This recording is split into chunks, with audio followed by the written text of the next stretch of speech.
Hello everybody and welcome to the Microsoft Security Defender for IoT Airlift.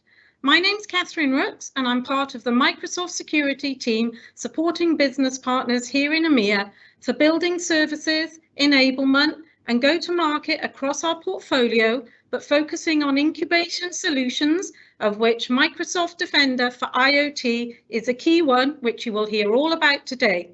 We've got a packed agenda that I'll share momentarily, but first, a few housekeeping items to go over with you, please. Please post your questions in the chat window throughout the day, and my colleagues and SMEs are standing by to answer them.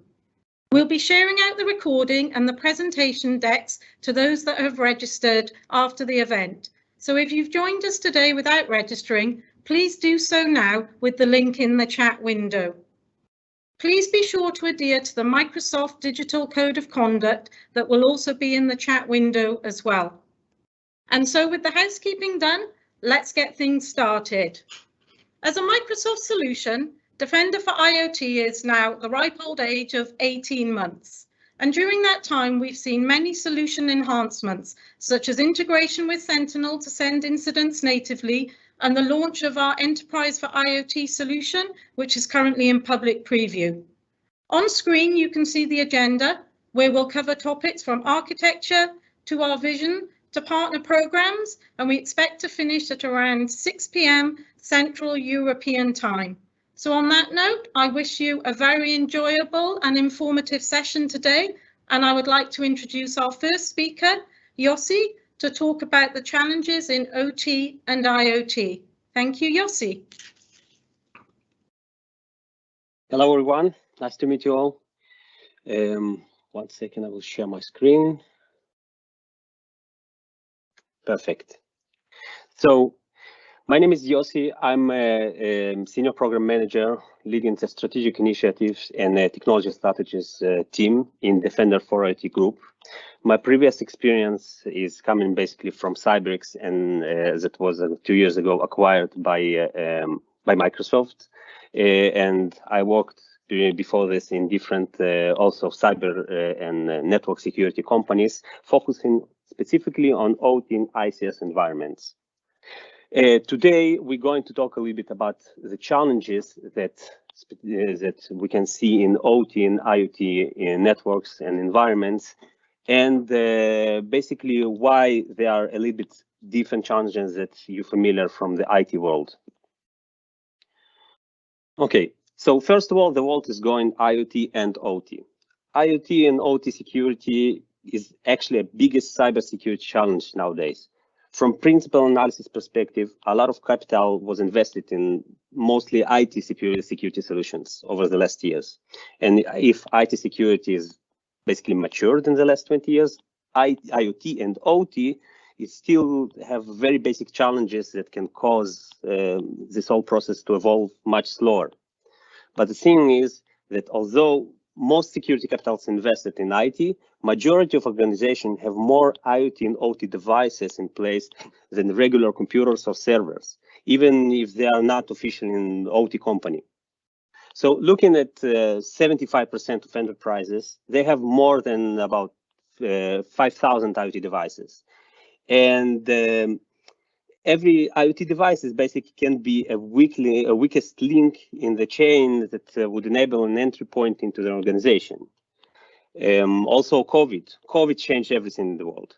One of the major dimension that was adopted in organization is basically working remotely. Okay, this became an extremely critical requirement, but also additional concern in cybersecurity, especially for industrial critical networks.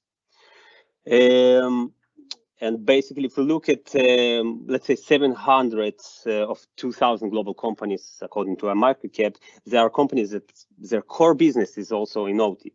Okay, so if you're working remotely and you need to bring cybersecurity into this, the consequences that can have because due to cyber incident is much higher in any area that you can think about in IT. So everything eventually translates into attack surface that, if you look at this, it was actually multiplied by several times in the recent years. I would like to talk to you a little bit about a few cyber attacks that happened in the last few years. And if you look, even NASA, that is a very secure organization, you know, a Raspberry Pi device was discovered in the network over there. Okay, a device that you can actually buy on eBay or Amazon for $50, used as an entry point for hackers into the network. And the outcome was that the sensitive information about a Mars expedition was leaked into the internet. Looking at, for example, Verkada. Verkada is a company that's located in Silicon Valley, and they provide surveillance systems to different companies such as Tesla or Cloudflare. And the footage from there was released from within those companies, and the attack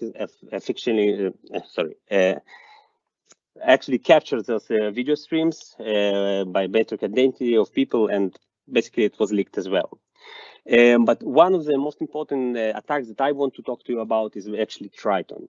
Triton is an attack on Saudi Arabian petrochemical plant in 2017.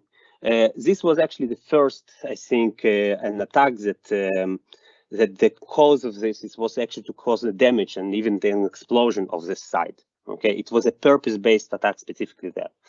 The attack started from a malicious email that was sent to one of the engineers, and it's actually started to spread over the IT network, and eventually by using various techniques, the adversaries actually managed to steal credential, got to the and get to the OT network through the DMZ.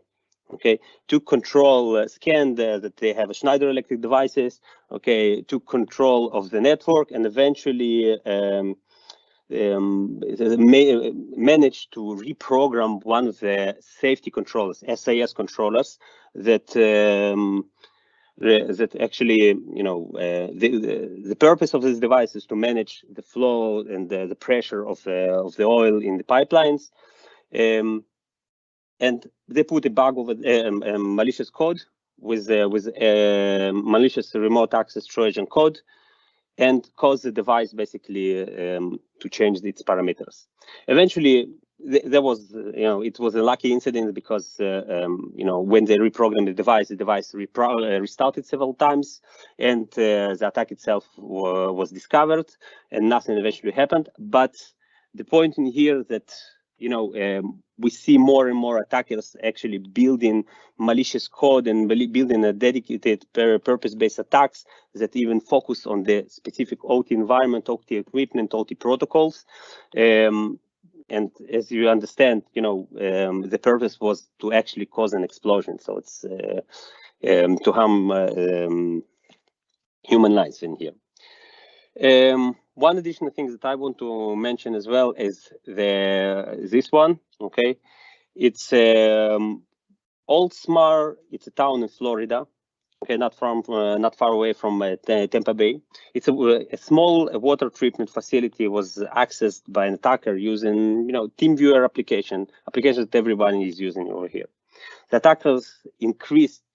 The attackers actually took control of human monitoring interface and change the amount of sodium hydroxide concentration. That specific material's purpose is actually to control the acidity of the water.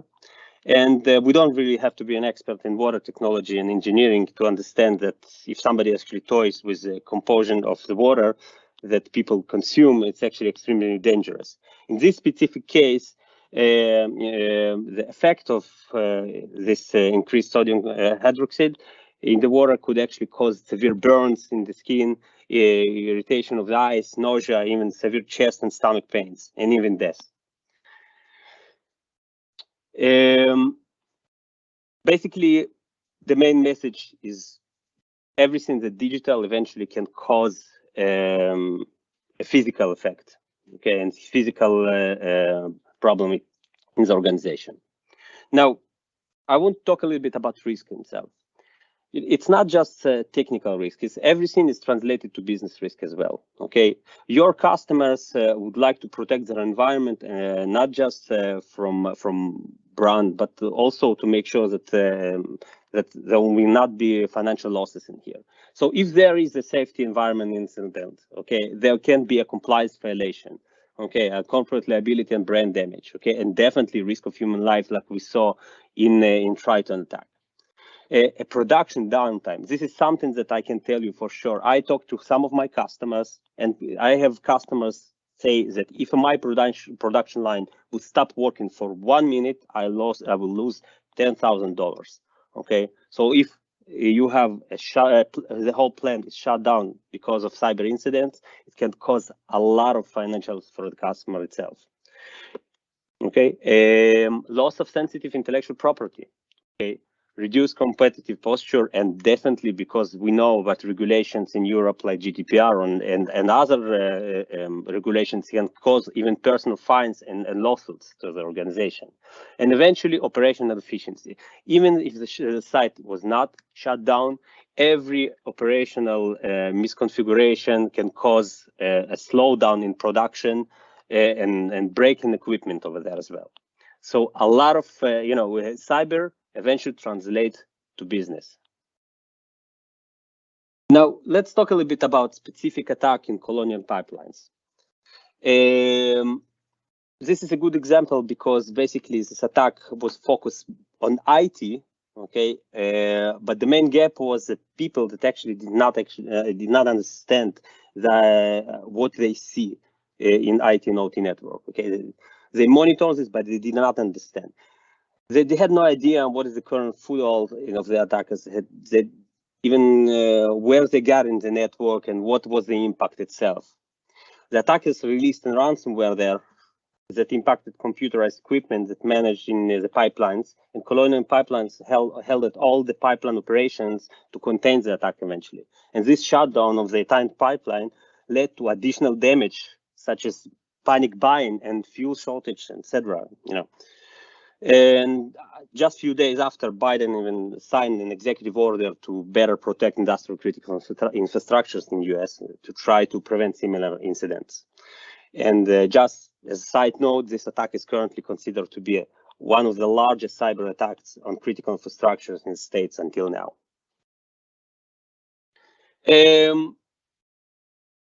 According to Ponemon Institute, okay, we can see that 68% of organizations said that IoT and OT is critical to supporting business and innovation, right?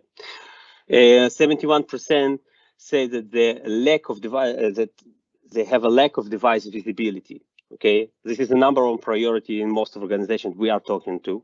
Okay, you cannot protect what you don't see and you don't know in the organization. And by the way, Microsoft Defender IoT delivers exactly that exact value in very high standards. 70% have low or average confidence that IoT devices are secured at all. That is based on the fact that most of IoT devices are old legacy and not built with appropriate security features, right? And 61% have low confidence in ability to identify that IoT devices are compromised at all. Now, the one important thing is that 31% of organizations, they stop adopting all these IoT and OT projects, all these digital transformation projects due to security concern. That is also a very concerning fact, specifically because a result of a successful cyber attack can cost a lot of money, okay, to the organization, even hundreds of millions of dollars eventually. Really quick, and I know we don't have much time here, but look, IoT spend is also rising in different key verticals. Okay, we can see in financial services, governmental services, a lot of funds are invested in retail, healthcare, and etc. And it makes sense because companies want better analytics, smoother and more efficient operations, smarter automation, and we see that they're trying to adopt as much cloud as much as possible to scalable management. None of those processes make sense at all without proper security. Okay, and this is why exactly those organizations require Defender for IT solutions. Okay, and it's actually becoming a necessity. I want to give you an example of successful deployment, successful customer. Okay, Rudin is very satisfied customer of Defender for IT. Okay, they are the biggest privately owned asset management company in New York.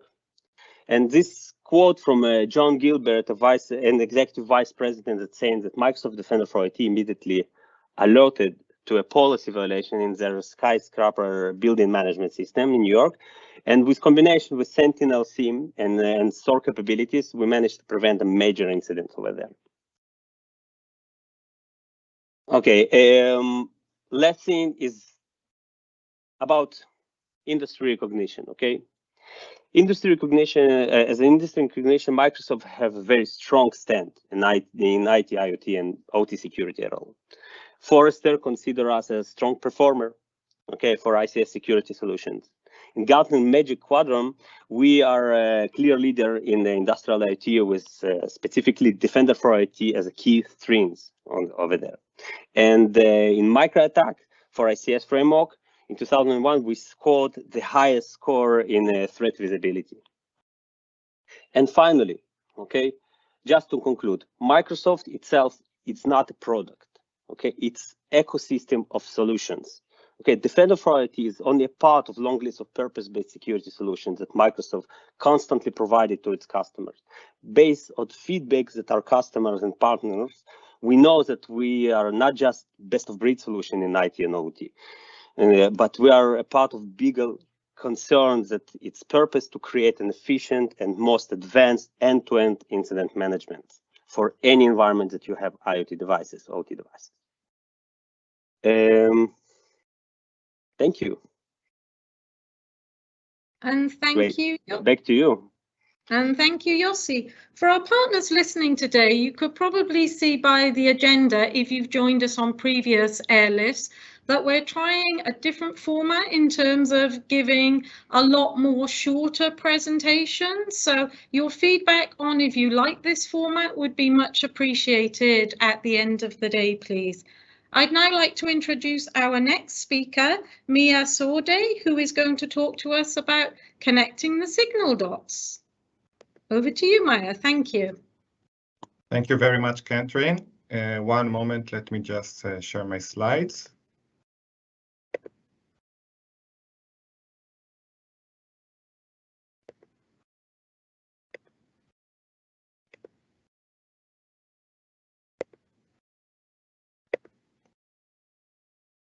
So hello, everyone, and thank you all for joining this session of Connecting the Dots.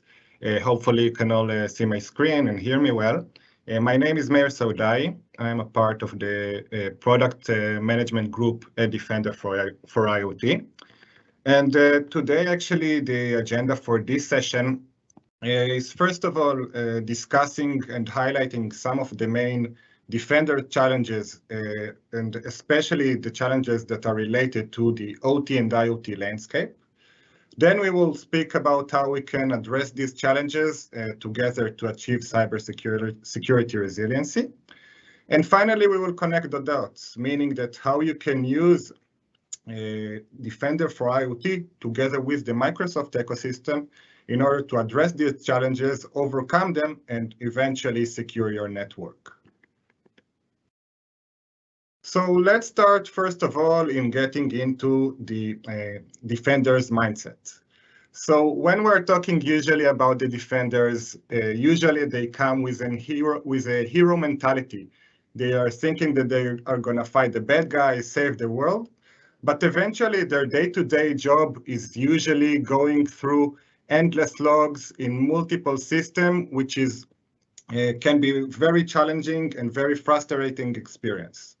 And on top of that, the other users in the organizations sometimes look at them at a persona that is now making their job tougher, and it can also cause a lot of friction. And to add more complexity on top of that, we want to highlight some of the unique challenges within the IoT and OT landscape.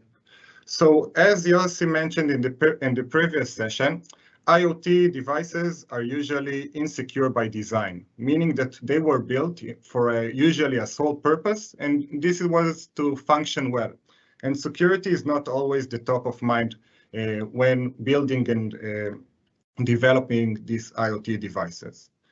And on top of that, IoT devices are usually an high-profile target because of two main reasons. First of all, they are the weakest link in the organization. That means that now if an attacker looking for the easiest attack vector and also to get an initial footprint in the organization, they would usually target these IoT and OT devices.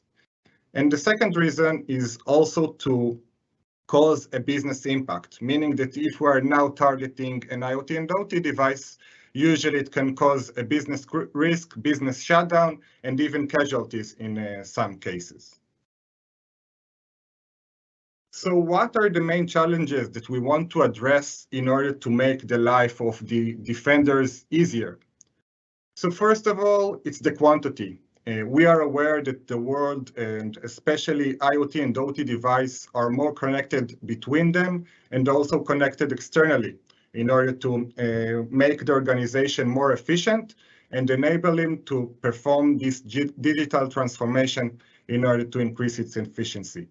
So we're seeing much more devices, but eventually those devices, on the downsides, it's a security risk, meaning that you need to know what devices you have in your network and how do you need to secure them. Second of all, you have the business impact. So it's not only a case of just showing the threats that you have now in your organization. It's also relating them to the business impact and how eventually you can damage the organization or how your organization can be harmed due to this alert now, to this single incident.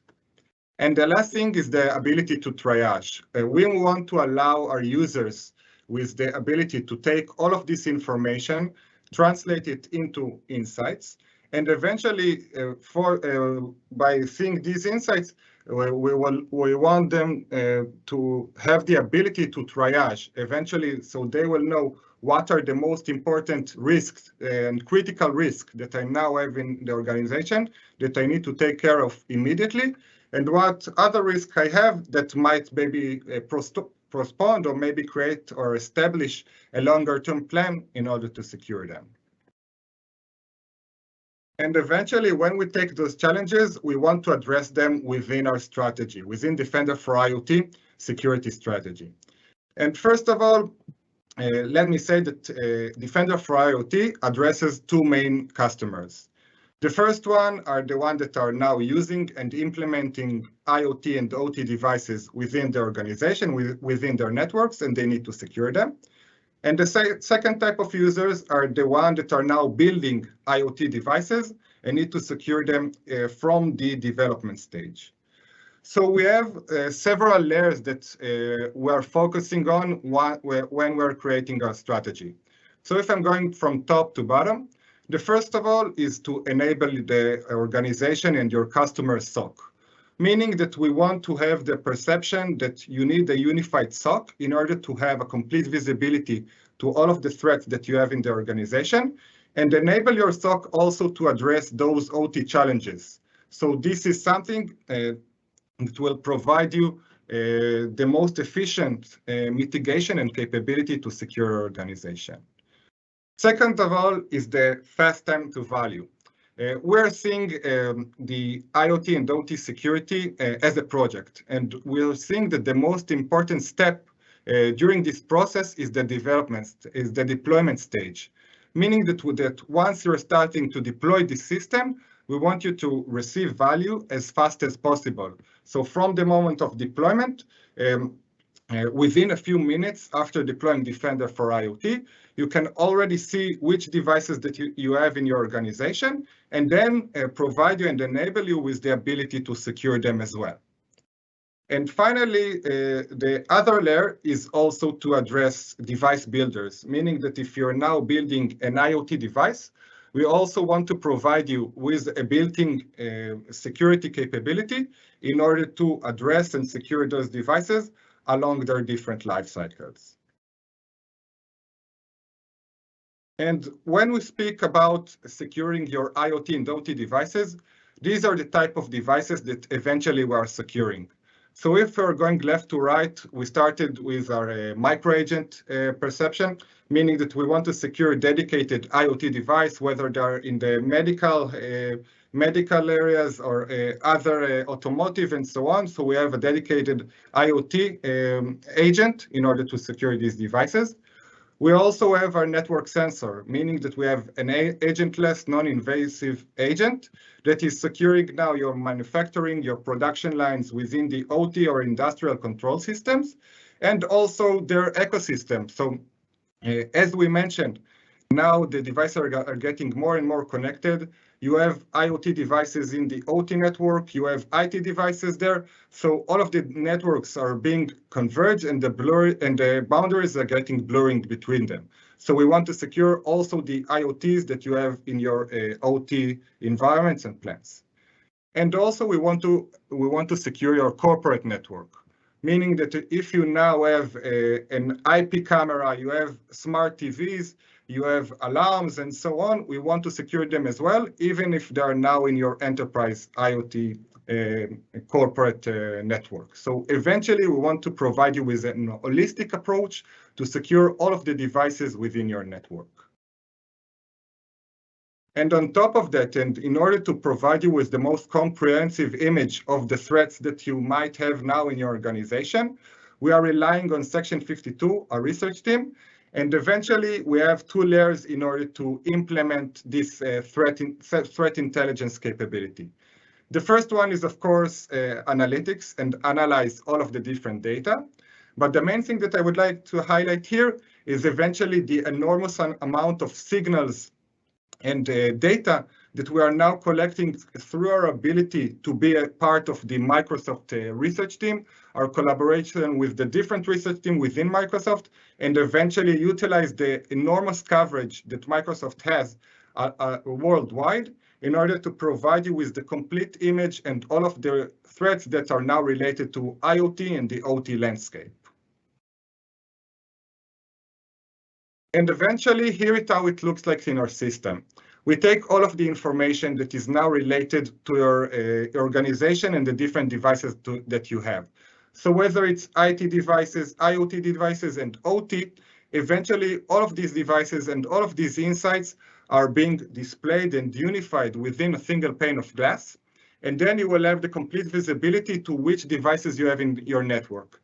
And this is, of course, the first step to secure your networks, because once you know what devices and what you have in your networks, then you can apply security on them, security posture, and eventually provide you with a risk assessment and threat visibility to those devices.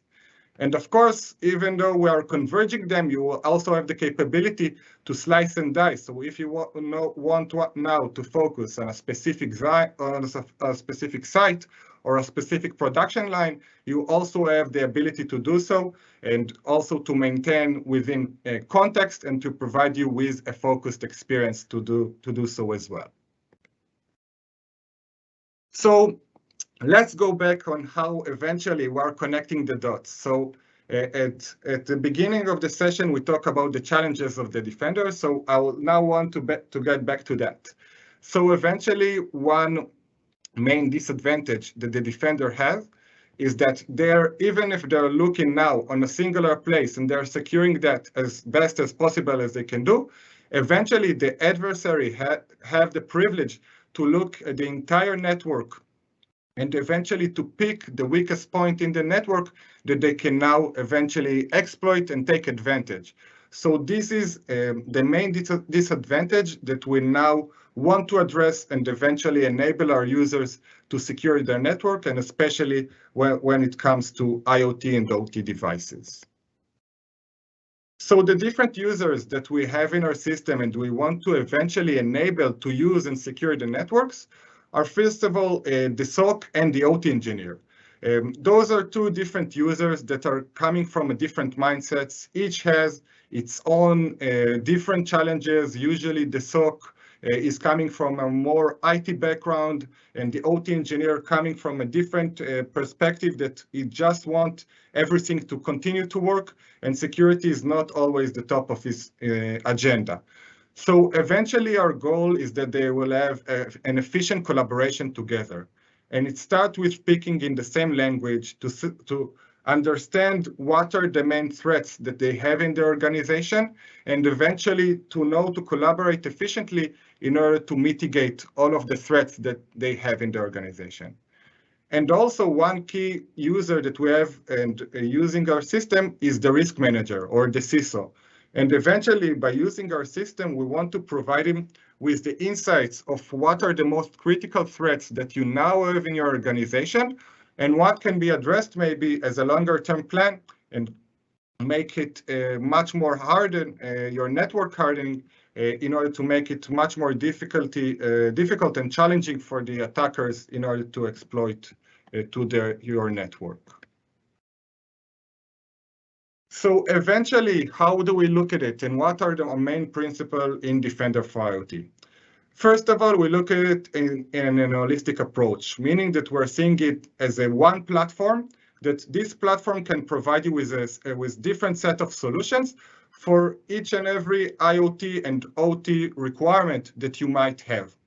So we're doing that by integrating different approaches, whether it's an agent-based solution for specific IoT devices that you want to provide them with built-in security, but also with an agentless perspective for your network sensors and for networks that are sensitive usually, like those OT networks that can be deployed with an agent-based solution. And finally, we also have an integration, a tight integration with the different security team, whether it's within Microsoft or whether it's with third parties as well. So far we highlighted how we can be the best of breed, but also we have the best of suite perception by being part of the Microsoft security ecosystem. So our two main partners in this area is, first of all, Microsoft Defender for Endpoint. And usually by have the visibility and the integration with Defender for Endpoint, this solution is used as a mini network sensor and eventually provide us with the ability to deploy the solution faster and provide you with the visibility already once you have Defender for Endpoint to see the initial devices that are being collected and monitored through Defender for Endpoint. And also we have Microsoft Sentinel. And by integrating with Sentinel, it's much more than just streaming alerts from Defender for IoT to Sentinel. Our goal is, and eventually we share the same go-to-market, is that we want to provide our users with the OT context, meaning that in addition to sending these alerts and showing incident within Sentinel, we also want to provide you with the context that is unique for OT and IoT, and also to provide you with the understanding of now, once I had an incident, to understand where exactly did it happen and who might be the owner that is related that I need to address and in order to mitigate the threat. So eventually, by providing you with all of this OT context, and in addition to that, providing you with the understanding how it can impact your business, you can mitigate your threats much faster and eventually reduce your time to response. And all of this integration are being done literally within a few clicks of a button. So the setting up the connectors within Sentinel and also the integration between MDE and Defender for IoT takes a few minutes. And then you don't need to maintain this integration, meaning that you're reducing the total cost of ownership and eventually you have a smooth integration. So whenever you now have an upgrade within one of the system, it will be seamlessly be visible in the other. So this is something that you don't need to maintain and invest in order to keep this integration to its latest version. And finally, I want to end this session with the main points that we've discussed. First of all, the goal of Defender for IoT is to secure all of the IT and OT devices within the organization. So as I mentioned, we are one platform, but eventually we have different solutions for each of one of those needs, whether you're now a device builders or whether you're now using OT and IoT devices within the organization. We have a specific and tailor-made solution for those type of customers. And eventually, we are seeing the full picture. We have an holistic coverage of all of these devices, so we can integrate those together and provide you with the holistic view and capability to secure your network. In addition to that, we have also a tight integration with the different security products in Microsoft. We provide you with a full visibility. We can enable your SOC to understand what are the OT threats and eventually integrate them with the IT networks to provide you with a complete visibility to your entire network. And on top of that, in order to provide you with the most quality and comprehensive threat intelligence insight that we can do, we're also adding Section 52 capabilities together with the broad data that they are constantly collected and being streamed there in order to provide you with a real-time image to the most recent and latest 0 days and exploits in the wild in order to provide you with a complete coverage of the threats that you might have in your organization. And finally, I will end this session by inviting you to join our private community program. In this community, you will have access to private preview features. You can learn from different customers how they are now managing their OT and IoT networks, the different workflows that they are now doing, and also be exposed to the best practice in the industry. So this is an amazing opportunity to eventually provide feedback on our product, to shape it and to influence it as well. So thank you everyone for joining this session. Hope that you understand what are the main challenges that your customer may have and eventually how you can address them together with Defender for IoT and within the better together integration with the other Microsoft security products. So thank you very much, and Catherine, back to you. Thank you, Mia, and thank you all. Thank you also for sharing details on the partner program, which if you didn't catch, we will absolutely share with you. I'd now like to reintroduce Yossi Tarnopolsky, who's going to, how shall we say, almost go back to the fundamentals of Microsoft Defender for IoT and talk to us about how do we architecture the solution. Thank you, Yossi.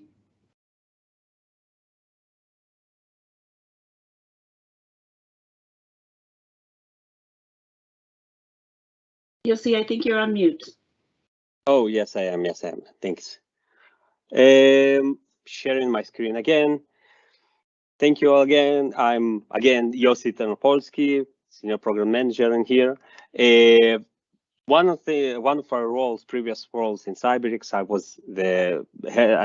manage the solution architecture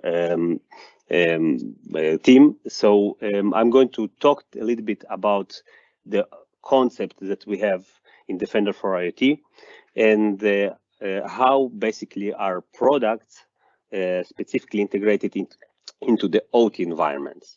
The rest of the solutions will be discussed by my colleagues later a little bit. So Defender for IoT, it's an umbrella term. It's not one product. It's a line of solutions that provide different values for any environment that you have in that you have IoT, OT, IIoT devices. You know, different names. Main three products that we promote at this moment are Defender for IoT for OT networks, because they have a specific environment over there. We have the sensors for enterprise networks, and also we have a micro agents that we call them a device lifecycle security concept. Okay, and this is also one of my colleagues will talk a little bit later. Okay, but the whole point is actually to get all the information from no matter what environment that you have into one holistic location that we can actually do things with this and to act properly in order to mitigate threats and vulnerabilities as fast as possible. Now, I specifically want to talk about the OT environments, okay? Partners that work in OT environment very familiar with this concept that call a Purdue model, okay? Purdue model is actually interconnection between different equipment in industrial environments, okay? If we can categorize this way, we can actually know how to look at this in proper and more efficient way, know how to protect this. If we look at for example, level 0, it's a process control. It's usually sensor and actuators, motors, like for example, a temperature sensor or a motor or cooling system motor. right? Level 1 is our controllers and PLCs, the DCS controllers, etc. They are embedded computers that actually get information from the sensors and sending data back to the motors to cool down the process if required, for example. Layer 2 are already computers that have Linux and Windows operating systems. They're managed by human beings, by OT engineers usually, okay? And the goal is to monitor the process below, okay, and to create different actions in order to, to make the process proper. And eventually, all the rest are related to, site operation, like historians, like industrial domain controls, etc. Everything that above layer 4 and 5, they are already IT environments that you have the IoT devices over there. So Defender for IT sensor itself, okay, it's actually monitoring those environments and provide different values like visibility, vulnerability assessments, real-time threat hunting, and of course, management of all of this under one single pane of glass. We have 3 types of architectures, okay, because every environment requires different type of installation of architecture. Specifically, if we look at energy sites, they're usually restricted under NERC regulations that currently, do not recommend, let's say, a cloud management of OT environments. So it's very hard to provide solutions like this. So for this, our main product is basically a standalone sensor. The sensor connected to a network switch, okay, is configured to work in a tap mode, in a port mirroring mode, and we one way getting the data outside to one of the ports in our sensors. Okay, this way, because the connection is one way only, the switch is actually enable one-way communication. We are totally passive in those networks. We don't have any impact on the traffic in all the environments. We just listening to the traffic, doing deep packet inspection, doing analysis, and basically connecting. The second leg have an IP address in customer's network that he can connect and look on all the data that we collected. Okay, if you have more than one sensor. Okay, specifically because sites, this is something that is big. Okay, you have different buildings, you have different server rooms, you have a lot of switches. You can say add several sensors.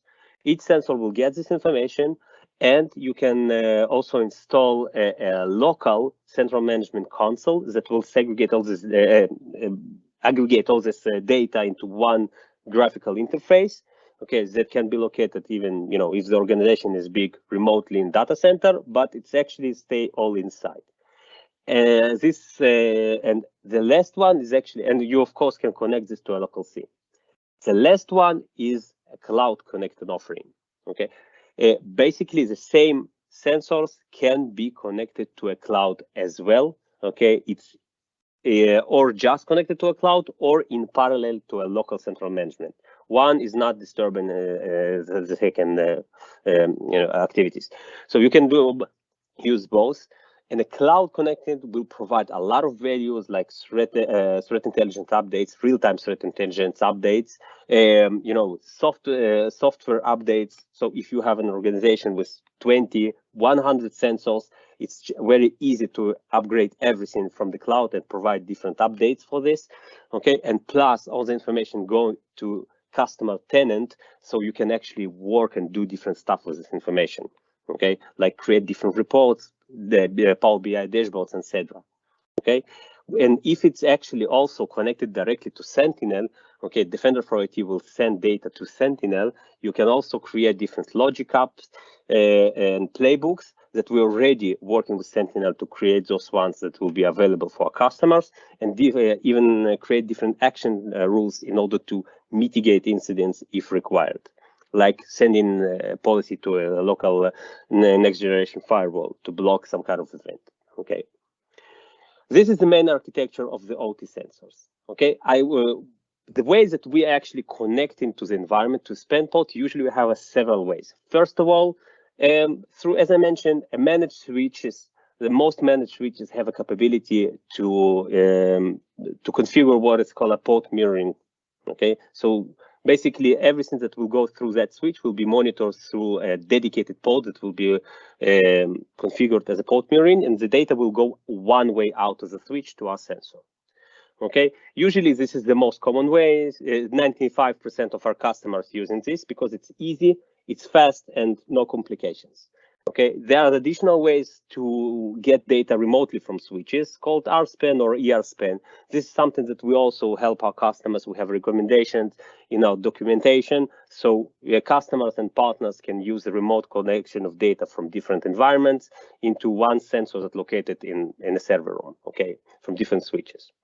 Okay, if there is no possibility to configure the switches, there's an option to configure to connect additional hardware that's called a network tap. There are a lot of vendors there that provide network taps.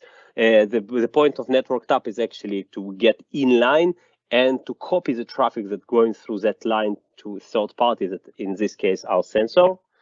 And eventually, if the customer have a virtual environment, this is the most recommended solution if it's possible, like E6i or Hyper-V. Eventually, it's possible to install a virtual machine, okay, and that will run in one of the NICs that's for data collection will run in promiscuous mode, and we will get this data into our sensor, and this is the most simplest and fastest way for installation. Those are the typical ways to collect data from the networks. I want to show you now the sensor itself, the OT sensor. Please, let me just finish installation in here. Okay, so our sensor is basically, as I mentioned, it's getting data from the environment, right? So in order to get this data, we are connecting at least one leg from a switch to our sensor. We can connect several switches to one sensor as well itself, and the sensor will know how to aggregate this data. Okay, this is a local console of a one sensor arrow. Okay, when we get into data, the system automatically will create map of all the devices and the connection between them. We see here a controllers, PLC, okay, that we identified. We see an engineering workstation, HMIs, etc. We can actually see a lot of information about them. This is an HP computer, for example, that communicates. We saw that send in files and also communicate with Emerson Delta V protocols. We can actually click on one of the lines and see the communication and bandwidth between those devices and a lot of information. Okay, all the devices are actually split on the map through a Purdue model that we talked about in the beginning, that all the controllers usually will be under the process control layer. The computers and terminal stations and all the engineering stations will be in the supervisory, and the rest that we discover as an IP usually will be under enterprise, okay, with a connection with one icon that will be a cloud connection, okay, not cloud, sorry, internet access connection, right? The system automatically will create filters and will tell you exactly what you have in your environment. And this is one of our benefits, to create a map of interconnections. We can actually go to each one of the devices and to see more information. For example, this device is a Rockwell automation device. Okay, it's a controller that have several racks and slots. Okay, over there. We know that we identify passively into traffic that the PLC shared its configuration with an engineering station. So we capture this data and enrich this information in our device over here. So we see that we have a CPU communication adapters. We have two of them, digital input-output device. We can identify all the attributes for each one of the modules. See a map of devices that this device, map of stations that this device is actually connecting with, alerts, and all the events that are not categorized as alerts for what we capture in the network. We even can see in here that this device currently in remote state. So one of the challenges that I mentioned in the Triton attack, that a SIS device was reprogrammed, is because the engineers turned the key and left it in programming mode. And this was actually how hackers reprogrammed this device. Okay, if it was not in programming mode, this whole incident was prevented. So this we actually identify passively and enriching data about this device.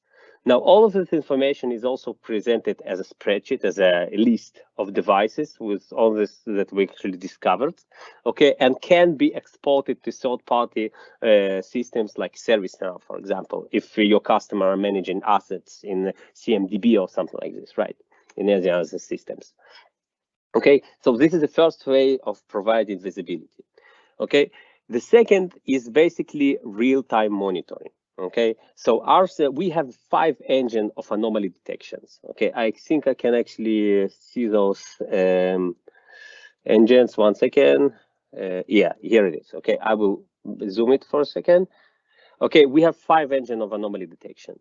Our system looking for protocol violations. Okay, that actually, if we identify that there is a threat, okay, there's a unauthorized use of a protocol, like for example in WannaCry. WannaCry exploited SMB protocol, a file transfer protocol, in order to actually infect other devices.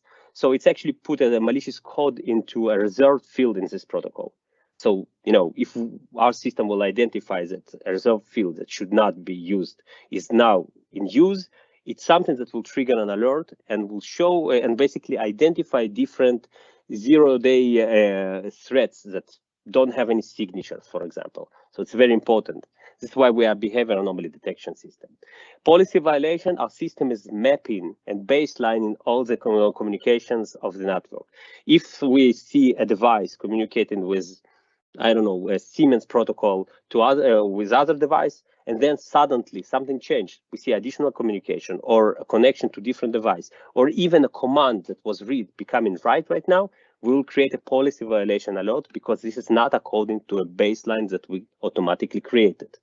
Okay, a baseline is usually created over the week, and then we turn off a learning mode, and from this moment, every change, every new device that will be discovered in the network, everything will create a trigger and alert. Malicious activity is basically based on our Section 52 IOCs, indicator of compromise, different signatures and behavior analytics that we added into the system in order to identify malicious activities. Anomaly engines look for different network behaviors that relate to OT environments. For example, if somebody's scanning the network, this is not a normal behavior in those environments, so it's important to identify those. And operational incidents that's also very important to notice. For example, if you have a rail, right, okay, customer, okay, and then a traffic light will stop working, okay, it works all the time, sending keep alive messages, and it stopped working. In this case, it's very important to identify this incident and automatically notify the operational engineer. Same if we see a device will send in command and get a reject or an error message from the other device. So this is something that is very critical to identify. It can also indicate a cyber incident, but it's also very important because if you remember, I talked that every downtime or every misconfiguration is a severe loss to organization from a financial perspective. Okay, so our alerts are triggered by different engines. You will see over there. Let's choose one. This is, for example, a port scan alert. Okay, let's take it like a little bit bigger. Okay, a device, a scanning device, this one, okay, scanned the other device with specific ports. We see all the information about this, okay? We see devices that are associated with this incident.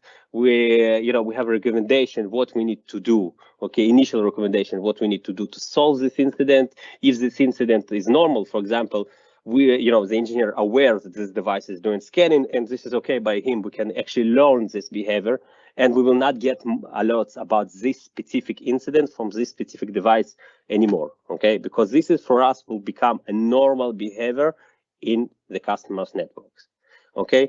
And of course, we can do a more deeper investigation by identify devices that are associated with those two devices in the incident, what happened before, and we can download a pickup file with the traffic from this alert was because this alert was generated, basically.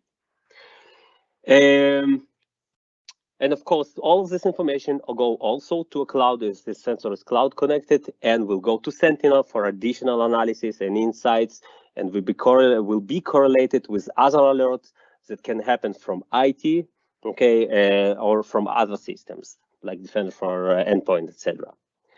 The additional benefit that I want to talk about, and this is the last one, I know we don't have a lot of time, it's called a risk assessment, a vulnerability risk management, okay? Because we collect the data, okay, it's much easier for us to identify what risk and vulnerabilities you have on a site. If you remember a few years ago, in order for the site to do a vulnerability assessment, they send a person that will go device to device, he have to like write all the details about each one of the devices, go to the board and start to actually, connect the dots between all the vulnerabilities and firmwares and etc. And basically, this is something that was very difficult, very costly, and it's not efficient. Okay, because we're already collecting all the data, we can just by a click of a button create a PDF report. Okay, and this PDF report basically will show you how much your site is secured immediately. It will give you a score. As higher is better. Okay, our site, for example, my demo system is secured 45%, very low.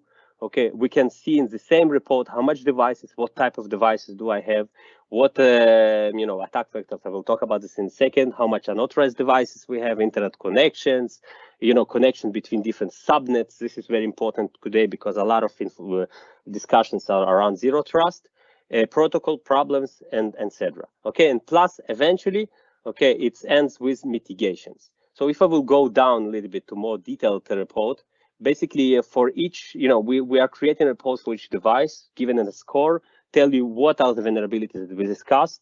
We'll tell you what CVs, common vulnerabilities that this device has, and it will help basically to mitigate the threats of the, will prioritize the mitigations of those vulnerabilities. The same report ends with mitigation list, a checklist that will help you to understand what you need to do first.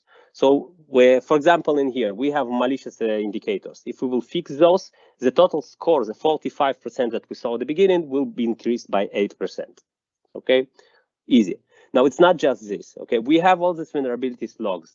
Okay, so we can also do, by click of a button, create what is called attack vector simulations, because we need to understand how those vulnerabilities affecting our network. Because maybe you have a vulnerability in a computer that is almost not connected to anything. So, okay, it happens. Okay, specifically in OT environments when you have legacy equipment. So, for example, I just clicked in here. It created simulation. We just took the data that we collected and we create a route. Okay. For example, a technician PC is currently connected to the internet, but it's also using remote access with a team viewer to OSI soft PI, okay, historian that we have in here in different network. Okay, this is located in supervisory. And then this same OSI soft, we saw that communicating with HMI, and eventually HMI is communicating with PLC. That is, this PLC, okay, this PLC line 10 is considered to be a crown jewel device, a more important device than others. And this is why basically it's, this attack vector got a very, very high score. Now, in order to mitigate the event, we usually can play with the simulation and identify where are the points that we need to fix first in order to break this chain. Okay, so if, for example, I will take and will say, listen, I will put a firewall over here. And I will allow, only very dedicated connection with specific port between our OSI soft, for example, to the HMI, because, this is the only communications that should be. Okay, I can exclude this communication, put in here a dedicated communication instead, and we can immediately see how it will affect the network. And a lot of customers are using this feature in order to actually increase the security posture of the organization. They can actually say that if I will put firewall over here, how it will affect? Will it actually break all the attack vectors, or it will basically, or it doesn't have a lot of effect? So we can actually prioritize our mitigation steps. I think this is it. And thank you. If you have any question, I will be happy to answer. Great. Back to you, Catherine. Thank you, Yossi. I'd now like to introduce our next speaker, Yair Zarka, who's going to talk to us about the very key subject of just what is our vision and future roadmap for Microsoft Defender for IoT at the ripe old age of 18 months. Thank you, Yair.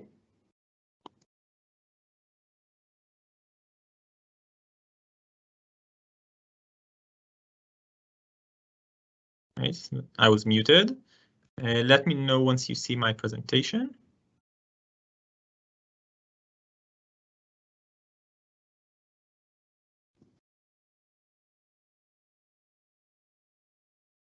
Not yet.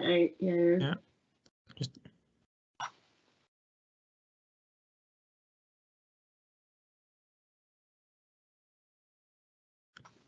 I'm unauthorized to present. Can you please authorize me to present in Teams?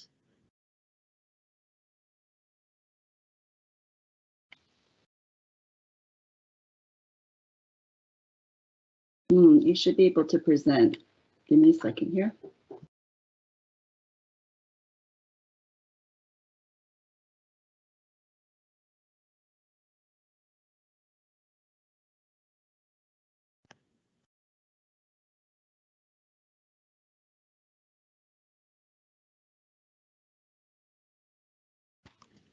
Yair, you should be able to present.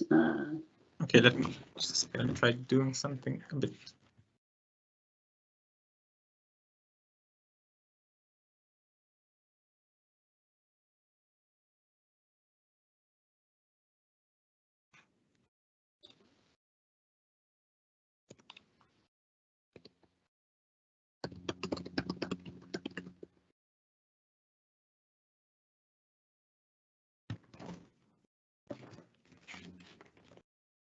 Sorry for this delay.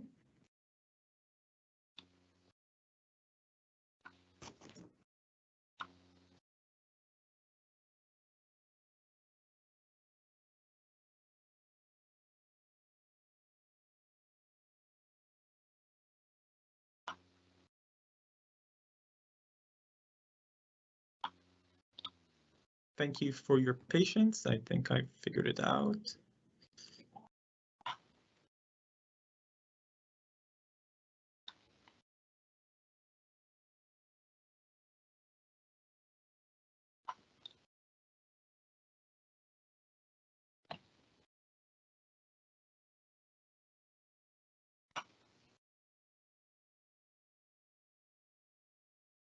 Okay, let me know if you see my screen. There we go. Okay, so sorry for that. Thanks for joining. It's great to see so many of you interested in partnering with Microsoft on securing the OT and IoT cyberspace. I'm Yair Zarka, and I'm a product manager on the Defender for IoT team.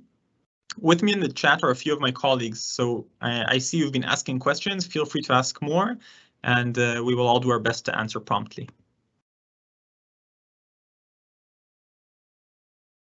Yeah. So my colleagues previously discussed the challenges facing the OT and IoT Cyber Defender. I'll show you how our product vision and roadmap can help cyber defenders achieve cyber resiliency in the OT and IoT space. So as the Defender for IoT, we strive to be the strongest OT and IoT security solution. With the CyberX acquisition, we bolstered our OT expertise with a team of nation-state researchers and experienced engineers and product groups. So, you know, we've been saying that we have here an 18-month-old product, but actually we're leveraging a decade of experience in defending critical networks and infrastructure that exists from the CyberX acquisition. We also understand that OT security is part of a more complete security posture. For attackers, the OT devices can be both an attack vector and a goal for creating havoc. This is why we offer a soup-to-nuts solution, protecting everything from your automatic conveyor belt to your friendly office printer. But it's not enough to be only OT-centric, as this separation is artificial. We have computers, servers, security cameras, printers, and more all on the manufacturing floor, and these all need to be protected together. Our vision is security from design to security operations, from the moment you build an IoT device to the point where you connect it to the SOC. The goal is to enable the OT operations and not to add more security overhead. And it's not only enough to just say there was a PLC stop command. It's great that we managed to detect it, but it's not enough. What do we do about it? What risk does this bring to an organization? And this is all something that we address in our solution, as I will present in the next few slides. We are also investing resources into tight integration with Sentinel, MD, and other partners to make sure that the signals we collect meet our customers where they need them. We do not want to create another siloed security solution.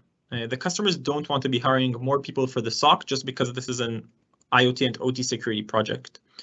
Our goal is for the SOC to be OT aware. So we are also continuing to invest in new vectors and new security vectors with the acquisitions of RiskIQ and Reform Labs, which offer our customers visibility into more threat vectors, both external and internal. RiskIQ is a threat intelligence company that was purchased by Microsoft and is helping us provide better IoT threat intelligence, which I will discuss more about in the next slide. And with Reform Labs in Defender for IoT, you can scan your firmware before uploading it to a device. And this creates a SBOM, a software bill of materials, enabling you to understand what vulnerabilities you have hiding inside your firmwares. Being part of the Microsoft ecosystem offers us access to unparalleled threat intelligence. Where others have to work with publicly available sources, we tap into trillions of signals that are collected daily. Anyone can say that they have, any security vendor can say that they have threat intelligence. But for threat intelligence, scale is critical. And one of Microsoft's key advantages is the broad spectrum of intelligence signals, which is unparalleled in the industry. At this point in time, Microsoft is one of the largest, if not the largest, security vendor in the industry. The threat intelligence is researched by security experts in teams such as Mystique and our very own Section 52 for IoT-specific intelligence. Research teams focus on malicious emails, consumer and enterprise clouds, botnets, endpoints, IoT devices, and build together the Microsoft Intelligent Security Graph. We synthesize a vast amount of data from a huge variety of sources. 400 billion emails gets analyzed by our mail services every month. Billions of devices get scanned every month by Windows Defender. This gives us a lot of signal into what's happening on endpoints, where the attackers are, and how to detect them. And why is it a graph? It's a graph because what's important is connecting these points of intelligence so that these signals are not just individual points of information. The graph brings them together as something that we can draw patterns across. We can learn from one point of data to influence how we interpret another point of data. Many times we hear from our customers that they worry that they will be installing a solution that will fall behind the threatscape, which is ever evolving. What we tell them is that an important Microsoft Defender for IoT differentiator is our cloud solution. The cloud allows Microsoft, together with our customers, to be always up to date, to enable faster development cycles. It offers customers a single pane of glass, no matter where the sensors are deployed, and it helps security teams cut through the noise with better context, informed by Microsoft's threat intelligence and filtered by AI. So you might be asking yourself, how does our solution work? Yossi talked about it before a bit in the architecture. I'll stress some other important facts. So how is it different? As you know, if you've already tried to secure a network, without visibility into what devices are on it, it's very hard to be able to bring any security value. So the first step is data collection. Classic IT cybersecurity includes endpoint protection and managed devices. But for OT and IoT devices, this is not always possible, and network monitoring is important. Our data collection starts with one main source, a sensor tapping network traffic. The sensor collects and analyzes the traffic, letting us know what devices are on the network, what they are doing, and how they are communicating. And our machine learning engines extract different attributes from the traffic, providing extraordinary security value. And with this data, the sensor creates a baseline against which all future traffic is compared for continuous risk analysis and monitoring. Now, it's very important to know that all the security value is available as soon as the customer plugs in the sensor. Our solution is very easy to deploy, requiring only a network tap from the relevant OT network. Once the traffic enters the sensor, there's no need for a long, complicated setup and fine-tuning phase. Security value is immediate, with automatic fine-tuning based on AI. As partners deploying different systems into customer networks, I'm sure you are aware to how complicated this can be. And all of our product is built around this concept of quick deployment, both for the on-premises solution and the cloud-powered functionality. Our vision at Defender for IoT is to provide our customers with actionable insights. Across the organization, different personas are looking for different recommendations. All our customers are facing a shortage of SOC engineers. I'm sure this is something that you hear all the time. And these SOC engineers are usually IT specialized and suffering from alert fatigue. Our system offers them alert management, assisted alert triage, and support for global teams. OT engineers can gain valuable insight into their asset inventory and improve operational efficiency and safety. And risk managers can control remote access, secure their supply chains, and prevent data leakage. We understand that our customers are already heavily invested in security solutions from both Microsoft and other providers, and we make an effort to integrate seamlessly. An important pillar of our product vision is that we are working and open to collaboration with everyone. We partner with the leading industrial automation vendors and other cybersecurity products. Our goal is to amplify your existing security stack, not replace it. And looping back to what I said earlier, this also enables us to offer this great security value quickly. I'll continue with our roadmap. So at Defender for IoT, we have a large team of engineers, researchers, designers, product managers working every day to make our product better. Our major areas of investment for 2022 are implementing actionable recommendations, significantly improving the user experience for the sensor, creating a mature cloud management solution, and tightly integrating into the Microsoft ecosystem. We are in a constant conversation with our private preview customers and receive from them quality feedback that is baked into our product design. And I'll join Meir here with an invitation to join our private community, both for knowledge and influence on the product decisions. An important part of our roadmap and vision is creating actionable recommendations for OT. The big challenge with recommendations in the OT space lies with how hard it is to make changes to the environments. A great example is a car manufacturing plant we are deployed in with an optimized assembly process. Everything is tested and coordinated by the vendor providing the system. So switching out vulnerable component is not something that our customer is willing to do. We are still seeing Windows XP machines, and no recommendation we will show to our customer is going to change that overnight. So understand that the recommendations, apart from offering security value, must also be very actionable. So to make sure this happens, we address recommendations in three main areas.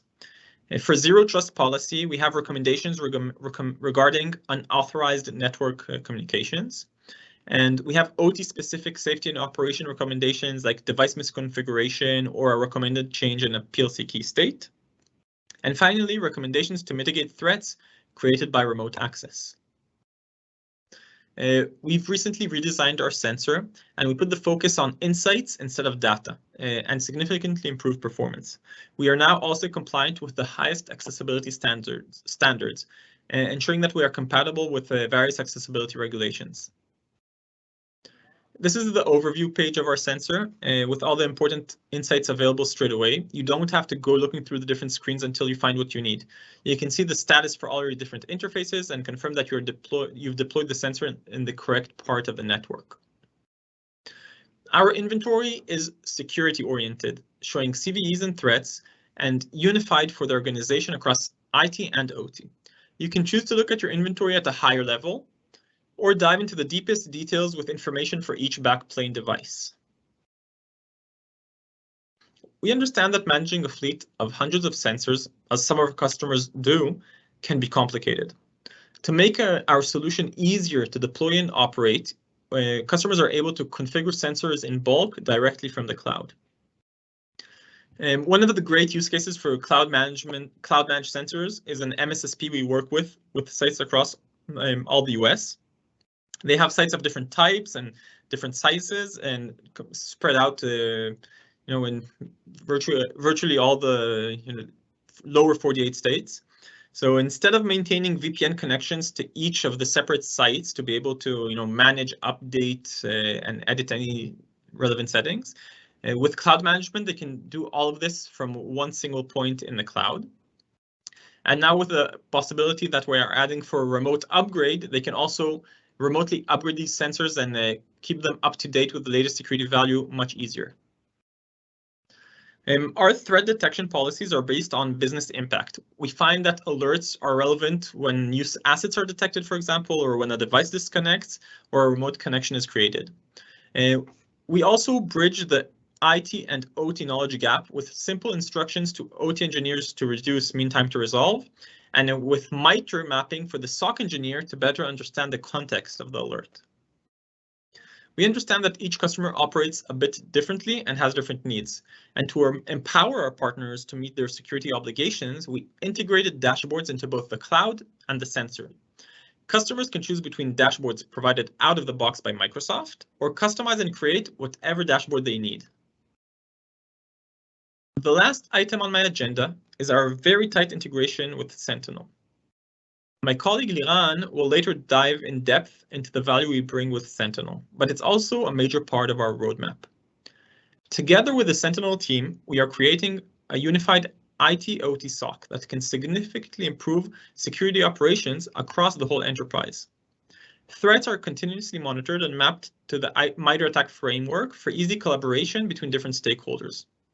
There's a huge difference between the SOC engineer with the IT background and the OT engineer walking around the plant with the hard hat. Our goal across the Defender for IoT is to bridge that gap and make, and have a common language for OT engineers, IT engineers, and SOC engineers to all communicate together and offer this great security value. My key takeaways. So thank you very, very much for taking the time to learn more today about Defender for IoT. I hope this brings many valuable partnerships between us, you, and our customers. And the key takeaways that I would like you to take from this session today is that we offer a very strong and mature OT IoT monitoring solution, and that with our integration into the Microsoft ecosystem, both for threat intelligence and with Sentinel, we offer unparalleled security value. Thank you very much, and back to you, Catherine. Thank you, Yair. If you would like a more in-depth roadmap session with us, because we have a lot more detail than Yair shared an overview, we can share that under NDA on an individual meeting with you. So please do reach out to us and we can discuss that. I'd now like to go to a short break for 10 minutes. I'm amazed that we're actually perfectly on time with this session today. So thank you, speakers, for being on time. Thank you, partners. And please be back here at 1:30. Thank you very much, everybody. See you soon.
And welcome back, everybody, to the Microsoft Defender for IoT partner Airlift. I'd now like to introduce our next speaker, Ran Ish-Shalom, who's going to talk to us about device lifecycle security. Thank you, Ran. Thank you, everybody. Let me just share my deck and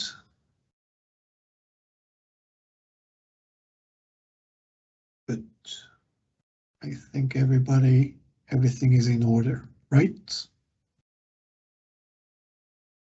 Yes, we can see it. Great, perfect. Okay, so hi everybody. My name is Ran Ish-Shalom. I'm also with the Defender for IoT product management team, and I'm responsible for, I would consider that an innovative approach to IoT security, which I'm going to share with you shortly.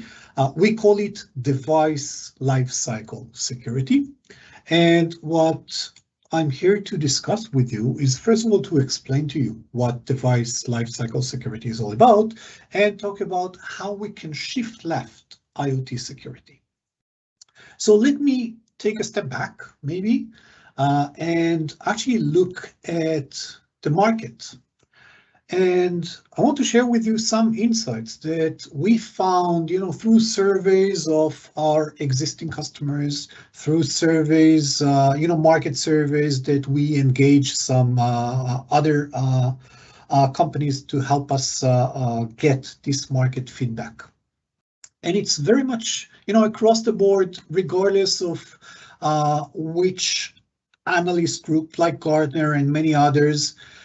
Cybersecurity for IoT devices is cited as the #1 concern for all IoT devices. Again and again, it's not a surprise, I guess, to anyone. Another interesting information that we found, we reached out to many of these customers to ask them, what should we do differently? How IoT security should be different than what it is today? And the feedback is very much interesting. The feedback is mainly around IoT security cannot be an afterthought. Not, I'll deploy devices which I know are vulnerable, which I know are not secured, and then figure out a way how to protect them. A staggering 93% of consumers, both consumers but also enterprise customers, responded that manufacturers of smart devices should be responsible to build more secure devices. They should be responsible for security and not just building the device itself. Now we see this kind of coming into action also from different aspects. New regulations that are emerging in different verticals. Automotive, of course, we see some new regulations around how to secure connected cars. We see new regulations coming from the FDA and HIPAA to protect medical devices. And we expect to see more and more regulations emerging across the globe, trying to regulate IoT devices from a cybersecurity standpoint. Last but not least is a market trend that we see more and more across, again, different segments. And this is a shift in the center of value. Device manufacturers, system integrators, solution operators, all of them are focusing or changing their focus from selling IoT devices to selling IoT-enabled applications, meaning making sure that all these devices are connected and are selling the full value of the application and no longer just focusing on selling basic IoT devices. And I'll talk about that a little bit more later on.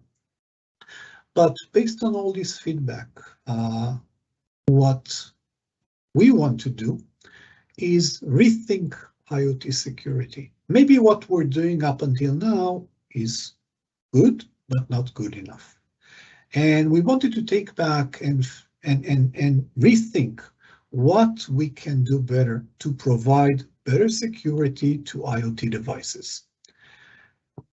And this is basically the starting point of Defender for IoT, device lifecycle security. So let's talk a little bit about what device lifecycle security is all about. DLS for short. Let me use our short way of calling device lifecycle security. And our approach to DLS is actually split into two. On the left-hand side, we want to focus on helping device manufacturers build more secured products, making sure that security is part of the design process, it is part of the build process, and overall reduces the attack surface of new IoT devices that they are building. That's covering the build phase. But we also want to tackle, or better tackle in a way, the runtime. So after the devices are deployed, how do we make sure that they are protected also against zero-day attacks, right? Attacks that we don't know about them maybe today, but potential threats that are leveraging some vulnerabilities within the device to launch an attack after the device is deployed, protecting the runtime. And for that, we have designed what we believe to be the first IoT EDR solution. And by EDR, and we'll of course deep dive into the different elements, we're talking about a complete solution that can help our customers to detect more threats, and most importantly, to respond to these threats. So let's look a little bit about how we can help device manufacturers reduce the attack surface and ensure that they comply with the emerging regulations that we see across the different industries. So first and foremost, what we enable them is to take their binaries, to take the firmware that they have designed. They can upload it to our solution and basically get a very detailed report that starts with a complete SBOM, software bill of material, of all the different packages and files that actually comprise their firmware. And a lot of times, you know, because of integration of libraries and integration of open source packages, device builders don't even know all the different packages that are part of their device. Keep in mind that this is relevant because we allow them to upload binaries. This is relevant not just for device builders, but also for the end customers. How do you know, for example, if you have, let's say, a printer? Is it vulnerable to a new threat that was just announced, maybe Log4j? How do you know that inside the firmware of the printer, there's no element or file that may be relevant for such a new threat? So anyone, basically, as long as they have access to the binaries, which you can basically download from the device manufacturer website, can upload the firmware, and we will provide a complete SBOM report. That SBOM report, actually next to it comes a list of all known vulnerabilities, including the risk score that we assign for each and every vulnerability.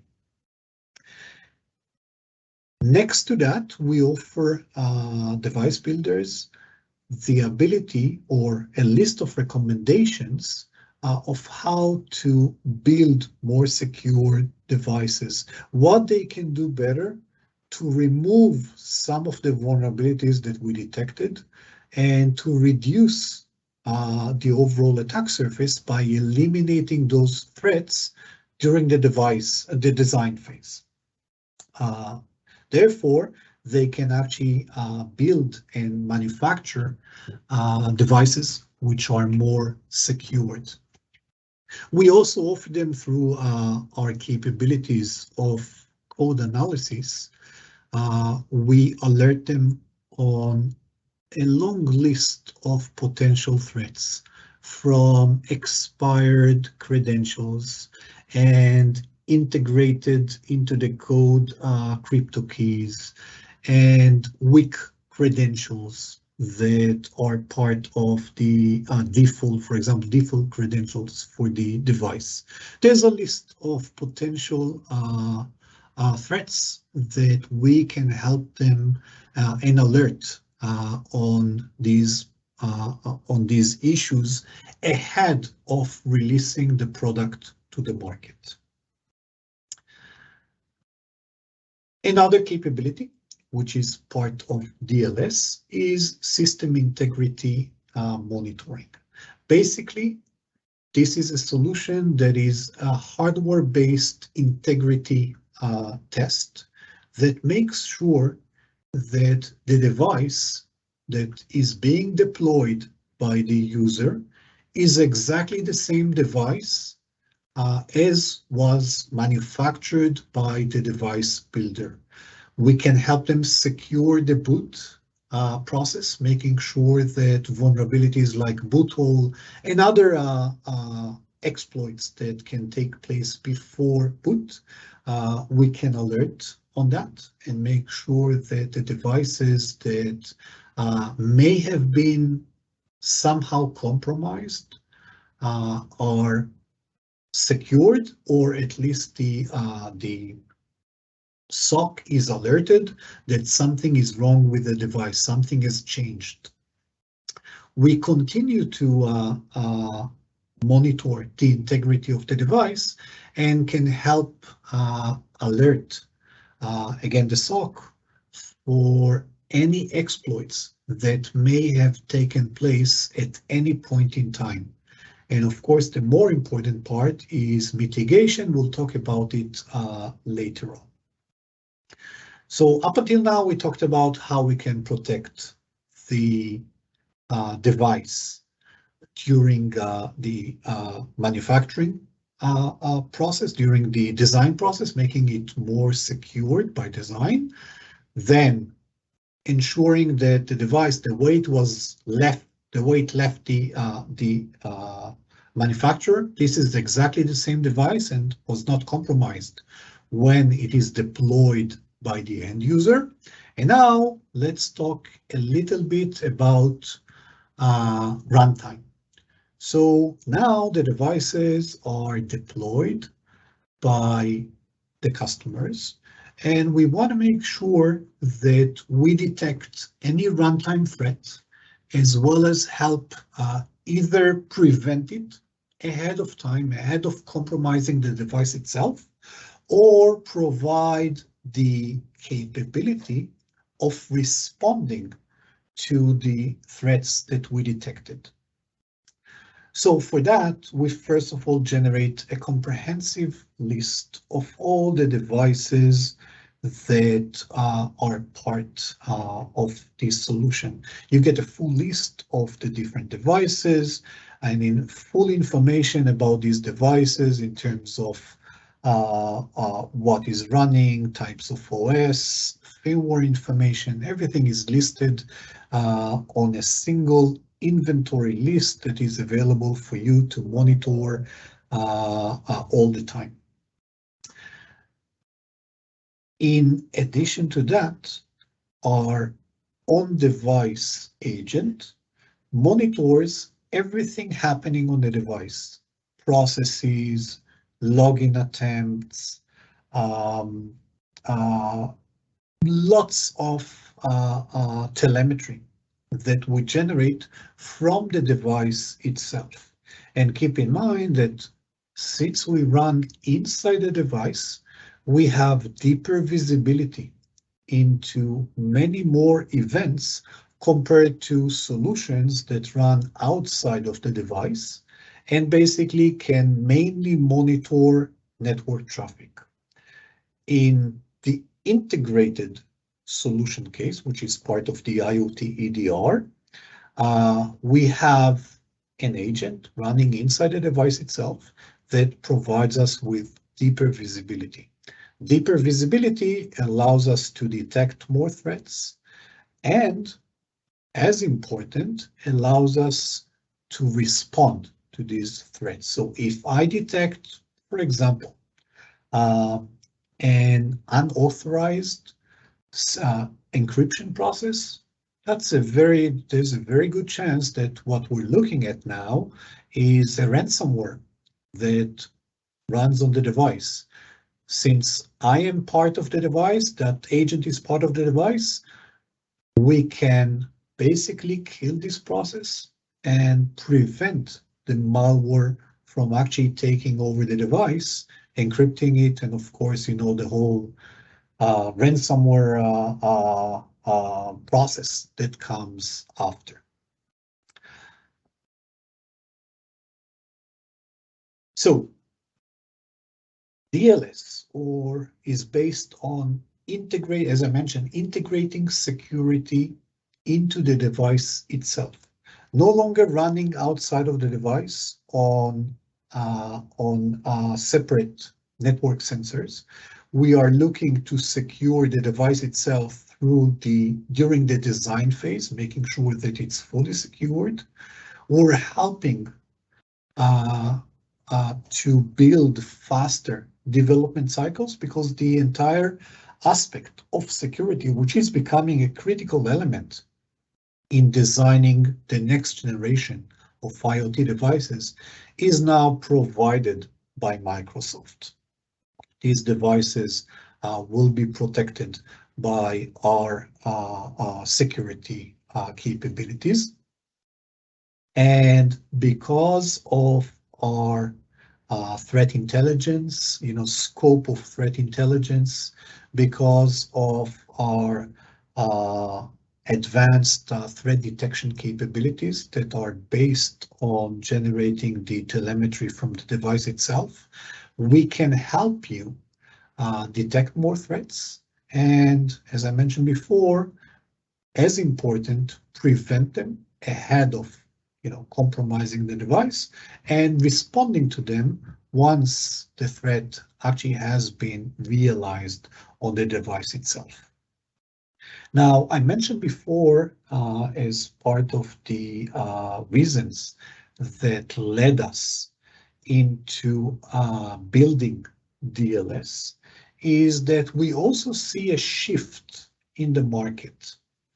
And I wanted to touch on that because integrating security into the device opens up new monetization strategies and new revenue opportunities to many of our partners, whether they are system integrators, VARs, device builders, solution operators.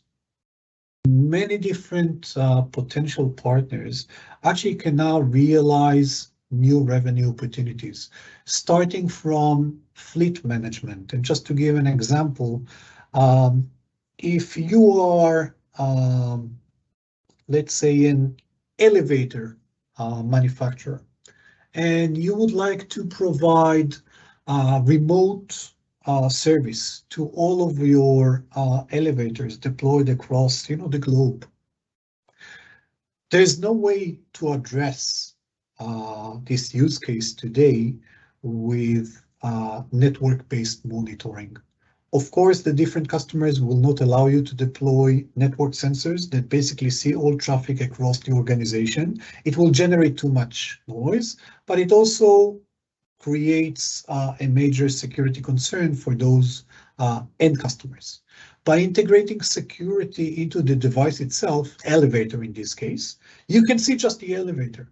Therefore, you can provide all the additional services on top of this elevator. So predictive maintenance, algorithm optimization, but also security. And that's a new revenue opportunity, as well as an enabler to provide this remote support capability. We see the same with remote assets outside the security perimeter of the organization.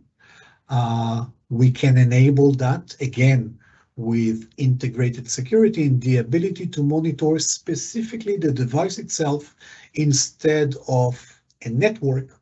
We can help monitor a single device, even if it is deployed outside of the organization, behind the network firewalls.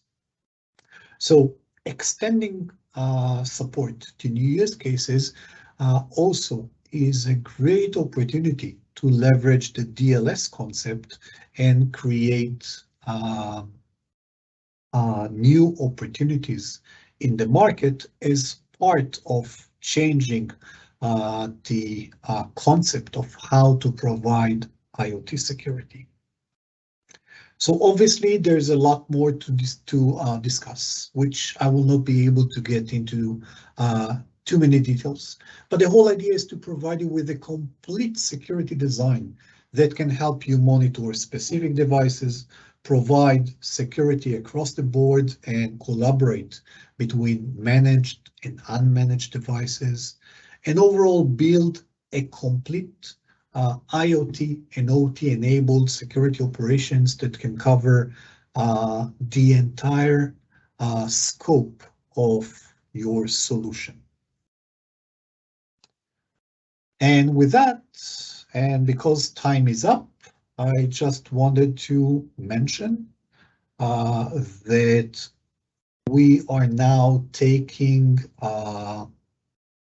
requests to join our private preview and public preview programs, depending on the specific capability. There are a lot of capabilities that we're introducing as part of DLS, including integration with CIS benchmarks, firmware analysis, as I mentioned, and we're looking for partners to join us in extending this new concept into the market. So thank you very much, and I'm available for questions over the chat, and of course you can reach out directly to me for any follow-up. Thanks a lot. Thank you, Ren. I'd now like to introduce our next speaker, May Dotan, who's going to talk to us about one of my personal favourite subjects for Defender for IoT, and that is our research Section 52 team. Thank you, May. Thanks for having me. Let me know if you can see my screen. Yes, we can. Yep, all good. Okay, awesome. Hi, my name is May. I'm the product manager of Section 52, the security research team of Defender for IoT. Section 52 started as the security research team for what used to be CyberX. Many members of our team were from the same cyber unit in the IDF. They were nation-state defenders doing incident response in the Army's OT networks. And we have researchers with knowledge in reverse engineering and data scientists. CyberX was acquired by Microsoft 2 years ago in order to boost Defender for IoT with this OT expertise that also Section 52 was able to provide. And now our expertise ranges from reverse engineering of malware to threat hunting, reversing of different communication protocols, and code that's embedded in devices, really with the unified goal of delivering better security. So as the global IoT and OT research team for Microsoft, we have expertise in many fields, and I'll dive into each and every one of these. But we are enhancing Defender for IoT product with reverse engineering of OT and IoT protocols, and adding machine learning to classify OT devices. When it comes to threat intelligence, we are integrated with Microsoft's global threat intelligence feed, and we provide threat intelligence updates to the sensor. In order to improve the product as well as security standard in IoT devices, we do vulnerability research, and we also provide incident response in OT area when required by customers. So going into the OT protocol research, we have vendors in general have proprietary protocols that are not publicly published. And what we do is reverse engineering of the traffic, whether it's between different PLCs, between HMIs and PLCs, in order to understand the protocol and how it's built and rate detection of anomalies. So for instance, if a device is communicating with a PLC and is stopping it or is re-uploading ladder logic. We have a lab environment that you can see in the picture here with PLCs from many different vendors, Allen Bradley, ABB, Honeywell, Yokogawa. And over the years, we've developed support for hundreds of different protocols, which we cover, and some of them also with active tools. So when you have a new protocol or a new PLC, we can develop quickly using the Horizon SDK. And for you specifically, when you have customers that have proprietary protocols, it's easy to add support with this SDK, and we're here as a source of expertise for that. In comparison to OT networks that are machine-to-machine communication and can be modeled really using state machines, IoT networks are they have more product diversity and a lot of users and unstructured behavior, and not to mention just the numbers that are growing with all the customers. And what we did, we identified this difference really in early stages of the development of enterprise IoT, which Nimwald will talk about a little bit after me. And to tackle this, our data scientists have developed a custom machine learning model that is patent pending right now.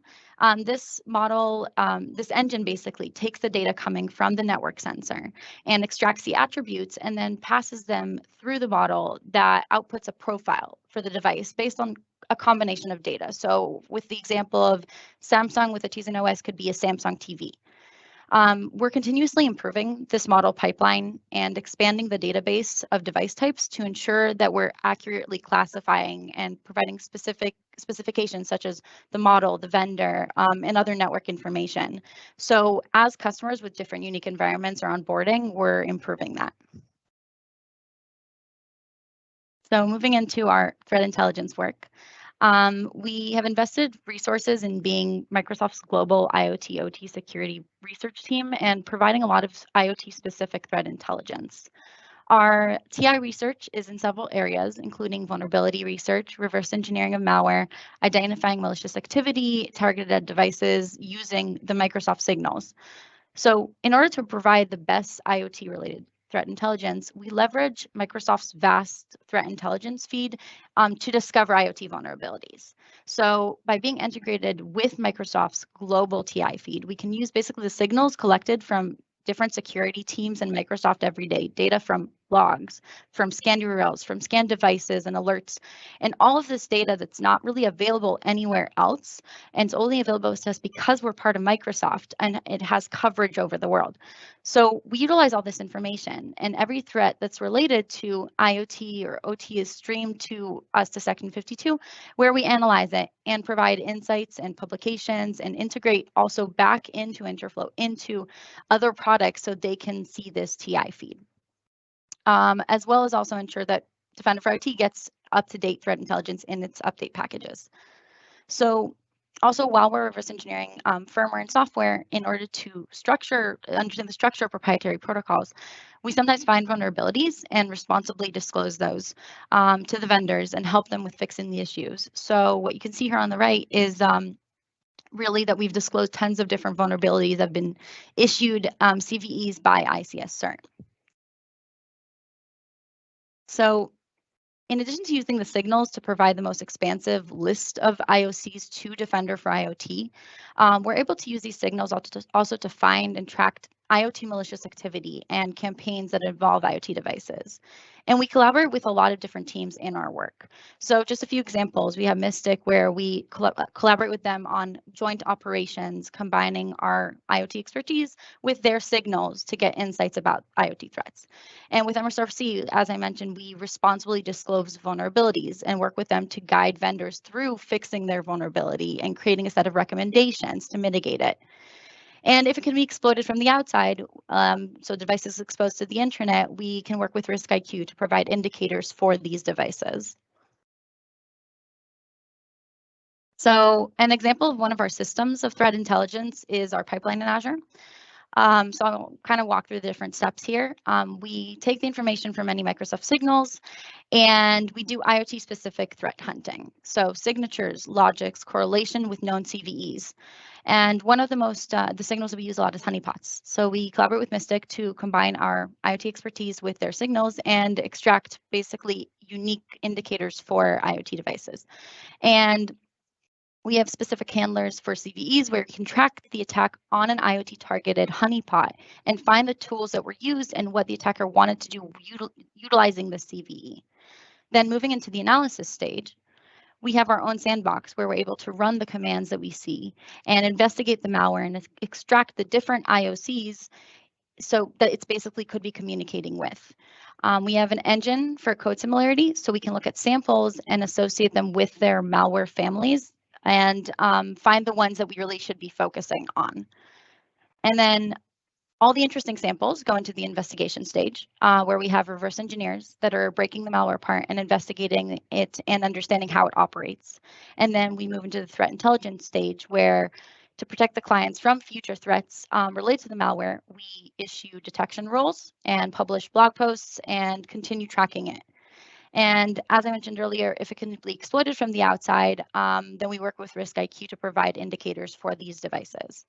So all of this information feeds back into Interflow, where other products can benefit from these additional IOCs, as well as Defender for IoT. So as I said, the IoT specific TI feed that we've created, as well as the malware research that we do, feeds into Defender for IoT, ensuring that customers are receiving the latest up-to-date TI package with CVEs, malware indicators, IOCs, with the latest TI of the product, including pipe dreaming and controller, Black Cat and In Destroyer, TrickBot indicators, and Log4Shell.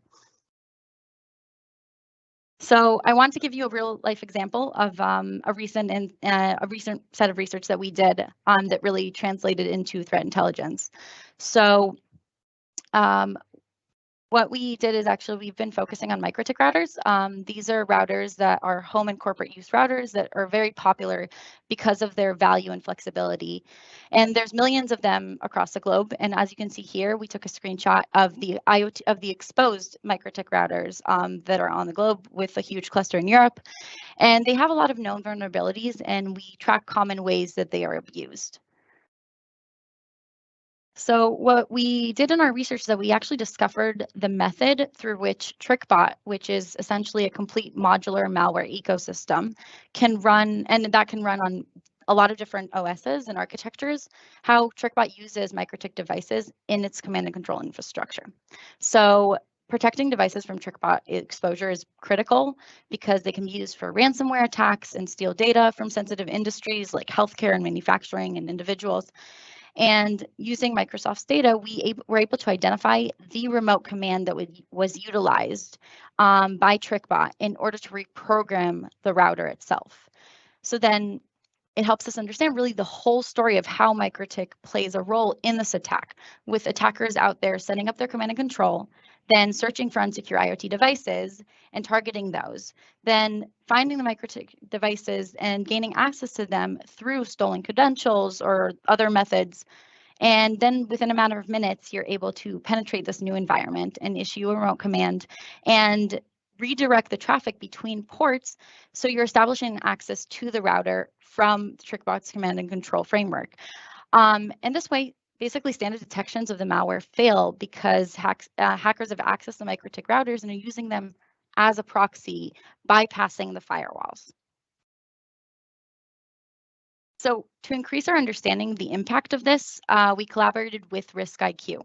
Using the indicators that we discovered, RiskIQ created detection logic and enabled their system to flag compromised MikroTik routers working as communication channels to the TrickBot C2. And here what you can see is from the RiskIQ portal, the alert. This is the alert in their TI portal, and you can see the IP addresses that go to the command and control related to TrickBot.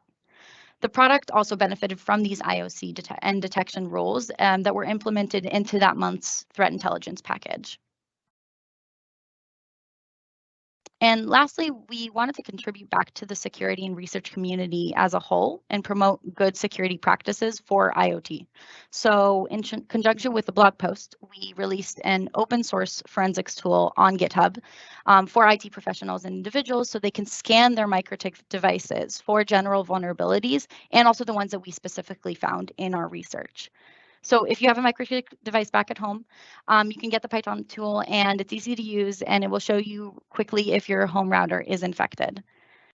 And the tool saw a wide community engagement, receiving hundreds of combined forks and stars and pull requests on GitHub. And there were articles and tech sections written about it. And specifically here, I had a snippet from Sans editor's note that showed really the excitement around the fact that we did research and that we published a free tool. So jumping onto the other section of our work at section 52. As I mentioned earlier, when we're reverse engineering firmware and software to understand protocols, we sometimes find CVEs and disclose those. And I just wanted to note the different CVEs that we've had from different vendors that we've worked with Rockwell, Siemens, different IoT security systems. These really are leaders in industrial control vendors that we work to ensure that their vulnerabilities are detected and fixed, and we even test it with them. And one specific interesting set of research that we did was bad alloc. So sometimes in order to improve the product, we do specifically vulnerability research so we can detect similar vulnerabilities and protect from 0 days. So with bad alloc, it was a memory allocation vulnerability that we discovered in an open source OS. And when checking how common it was, we found that it applied to almost every single OS, potentially affecting millions of IoT and OT devices that could be exploited in order to execute malicious code and cause a system crash. And here you can see all the different OSs that were impacted by this vulnerability from really the first versions of the code. I mean, we're talking here like 1985. So bad alloc reported over 30 OT CVEs on embedded devices, and we responsibly disclosed in partnership with the Department of Homeland Security, enabling vendors to patch the affected devices. And it was important for us to ensure proper security in our community. So we really did work closely with these vendors and reviewed and tested their code. And this affected such a wide range of industries that from automotive to medical, that even the FDA published an advisory for their drug manufacturing equipment. And our researchers have presented this at Black Hat and will be presenting next week at RSA. So the key takeaways really around the work that we do at Section 52 is that as the global IoT and OT research team, we have a wide range of expertise that serves as the foundation for many of the Defender for IoT products and the community IoT security posture really as a whole. So we're here to help you elevate your IoT, OT expertise, whether it's helping with developing parsing of proprietary protocols for your customers to ensure that they have better coverage, working with RiskIQ to identify exposed architectures and mapping your external attack surface of IoT devices for any organization, so your customers. Beyond using the large pile of data really that we're sitting on to make sure the Defender for IoT has good, really great TI and specifically IoT related IOCs, we are also publishing blogs and reports and finding new attacks. And we can provide more information about vulnerabilities that your customers might be susceptible to, or clarify around attacks that might be happening in the world and their implication on OT and IoT devices. We also Can do partnerships in vulnerability research. So if you have devices that you want to see if they have vulnerabilities or have files that you want us to research, we have worked with vendors to ensure that the devices don't have vulnerabilities before. We also provide OT incident response to our customers. And lastly, we are here as IoT OT experts and are active in Defender for IoT communities. So presenting in conferences and hosting video sessions, with the latest sessions being on investigating ladder logic, malicious ladder logic, and also a session on RADOS attacks in the wild. We work to provide more open source tools, and yeah, so just reach out to us in the communities, and I'm here for any questions. Thank you. Thank you, May. We do actually have a question for you, if that's okay. Do we also share Unit 52 information with other Defender products? Yes, we collaborate with other teams in order to ensure that this information goes into other Defender products. A lot of the work around different IOCs will go into the TI pipeline that actually benefits all of the different Defender products at Microsoft, not just Defender for IoT. Thank you very much. And on that note, I'd like to introduce our next speaker, please, Leeran Levy, who is going to talk to us about the integration with Sentinel and Defender for IoT. Thank you, Liran. Over to you. Thank you. Thank you very much. Let me just set my camera straight so you can actually see me. Just a second.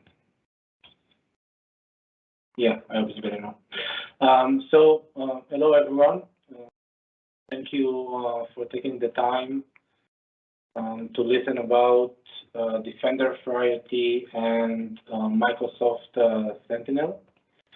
Let me just briefly share my screen.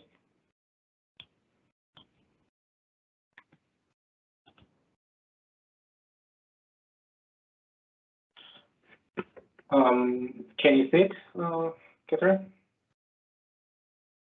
Yes, yeah, all good. Thank you. Okay, great. So a bit of a background about myself. I'm a product manager in Defender for IoT product group.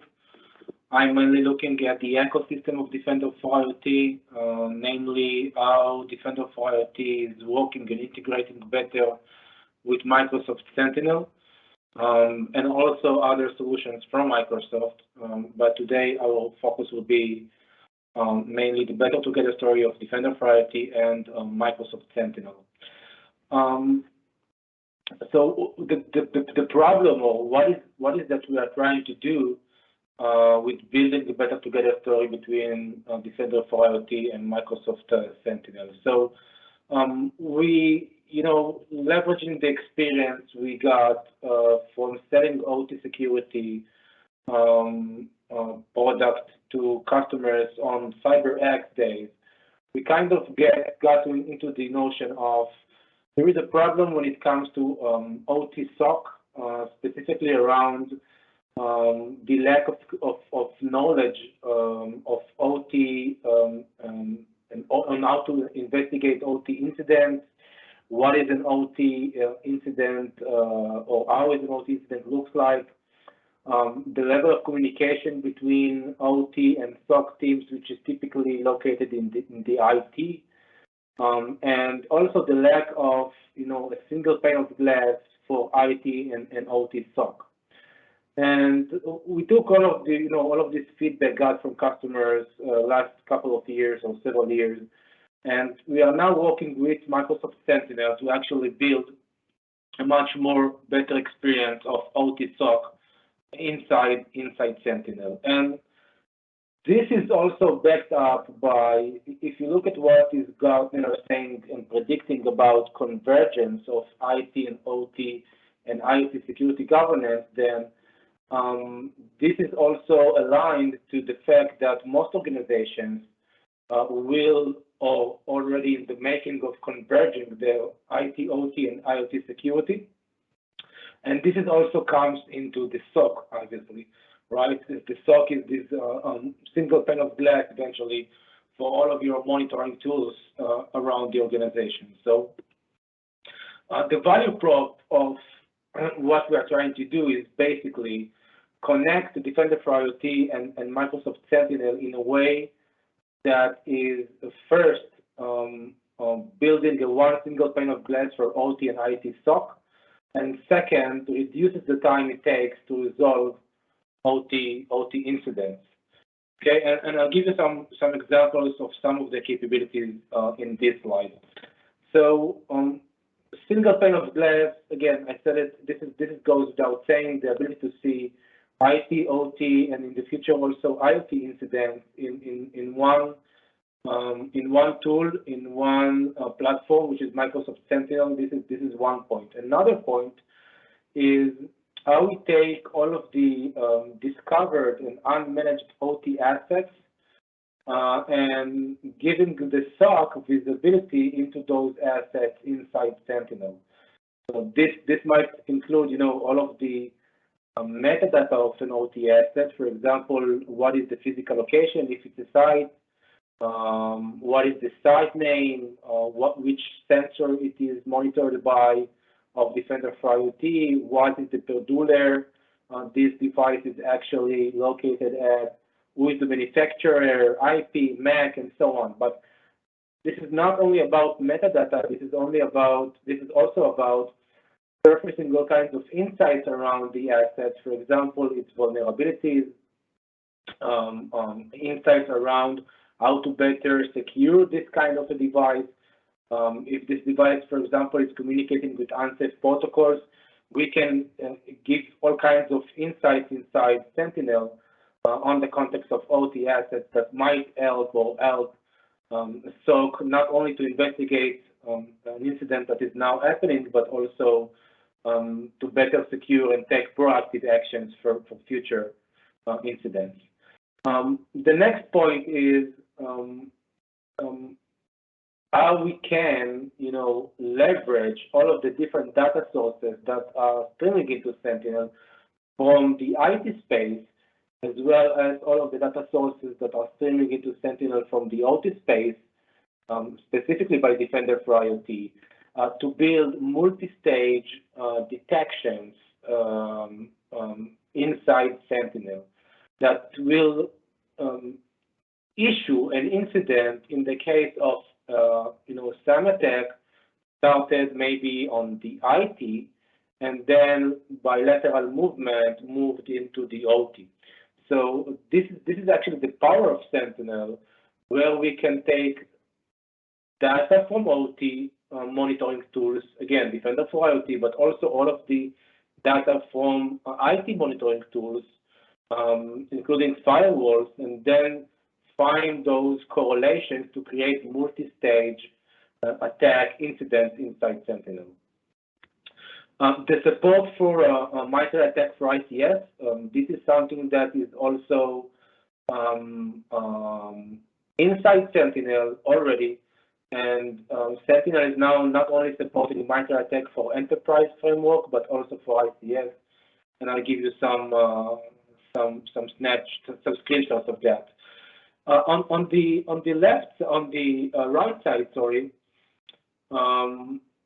So again, I talked earlier about a value prop of reducing the time it takes to resolve OT incidents. So the capabilities behind that is, giving all kinds of specific OT capabilities inside Defender for IoT available from Microsoft Sentinel. So imagine, for example, that Microsoft Sentinel in the near future will be visualizing the OT network connections inside its investigation graph. So once an analyst is investigating an OT incident, he will also be able to quickly identify who are the other OT devices communicating with the device involved in this specific incident, and maybe understand what is the full attack surface of a specific incident by seeing all of the network connections